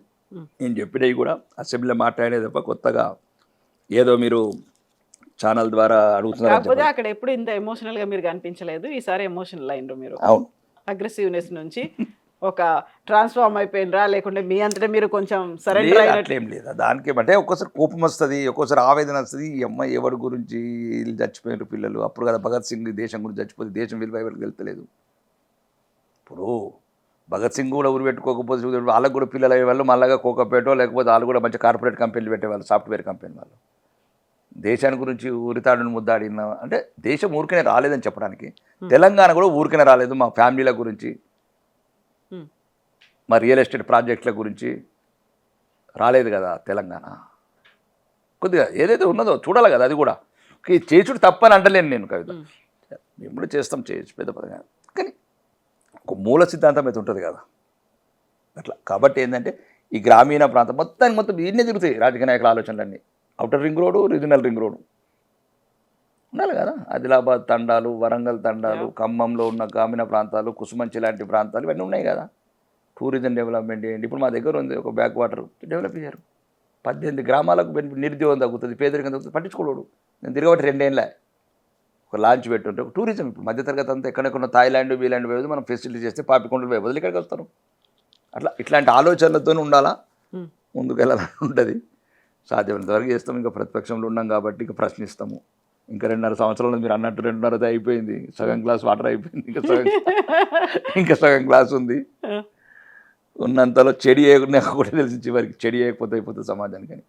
ఇంకా మంచి అయితే చేసేటట్టు కొడమడతలేము, చెడి వేయకపోతే చాలు అనే ఒక భావనతో ఉన్నా నేనైతే. మీ సిద్ధాంతాలు వీటన్నిటిని మీరు ఏదైతే భావిస్తున్నారో అట్లీస్ట్ మీరు అనుకున్నట్టుగా మీరు కోరుకున్నట్టుగా మీ ప్రభుత్వం వచ్చిన తర్వాత వాటి కోసమైనా గళమెత్తండి, పోరాడండి. భవిష్యత్తు అనేది ఇంకా మన దేవుడు నిర్ణయించాల్సింది. ఒకటి మాత్రం ఏంటంటే ఈ రోజు వరకు భారతీయ జనతా పార్టీని అయితే అధికారం తేవడానికి అన్ని రకాలుగా పోరాడతాం కవిత. ఇంకెందుకంటే నేను చూసిన దాంట్లో భారతీయ జనతా పార్టీ ఓకే వేరే సంవత్సరం ఉన్నంతలో కొద్దిగా అవినీతి రహితంగా ఉంటుంది, దేశాన్ని ప్రేమిస్తారు, అభివృద్ధిని కాంక్షిస్తారు. నాకున్న అభిప్రాయం అది. చూస్తున్నాను కొన్ని ఛత్తీస్గఢ్ కావచ్చు, అట్లాంటి చోట్ల కావచ్చు, 3 సార్లు ముఖ్యమంత్రులు అంటే కొన్ని జరుగుతాయి అక్కడ ఇక్కడ కూడా ఒకటేసారి 24 క్యారెట్ క్లియర్ అయితే చేయలేము. కానీ ఉన్నంతలో ఫిల్టర్ చేయగలుగుతాం. ఉన్నంతలో డబుల్ ఇంజన్ సర్కారు ఇప్పుడు నేను చెప్పిన బుల్లెట్ ట్రైన్లు కావచ్చు, ఇంకొక ఎయిర్పోర్ట్ కావచ్చు, తెలంగాణ గ్రామీణ ప్రాంతాలలో కొద్దిగా మౌలిక వసతులు కావచ్చు, రైతాంగానికి కావాల్సినవి, మహిళలకు కావాల్సినవి, విద్యార్థులకు కావాల్సినవి. విద్యార్థుల పట్ల నాకు తెలంగాణకు మాత్రం ఫస్ట్ కన్సెన్స్ ఉండాలంటాను నేను నా వ్యక్తిగత అభిప్రాయం. ఎందుకంటే ఆ పిల్లలు ఫ్యూచర్ సిటీ గురించి రావలేదు, వాళ్ళు ఉద్యోగాలు వస్తాయని చచ్చారు. రైతు బంధు వస్తే రాకేష్ రెడ్డికి వస్తుంది కానీ వాళ్ళకి రాదు. కొంతమంది చాలామంది పిల్లలు భూమి లేనిలో చచ్చారు. కాబట్టి అట్లాంటి ఏదైతే కోరుకున్నారో ఉద్యోగాలు, ఇట్లా కొద్దిగా గ్రామీణ ప్రాంతాలలో మౌలిక వసతులు, రైతులకు ఇట్లాంటి రోడ్ల మీద పడి కన్నీరు కారకుండా మేము మీకు అన్నం పెడుతున్నాం, మాకు మందు పోయిన అనే రైతుల బాధలు ఉండకూడదు, ప్రయత్నం చేయాలని అంటున్నాను ఆ వైపున. చేసండి. Thank you so much. Best wishes to you. Thank you. ధన్యవాదాలు. Thank you.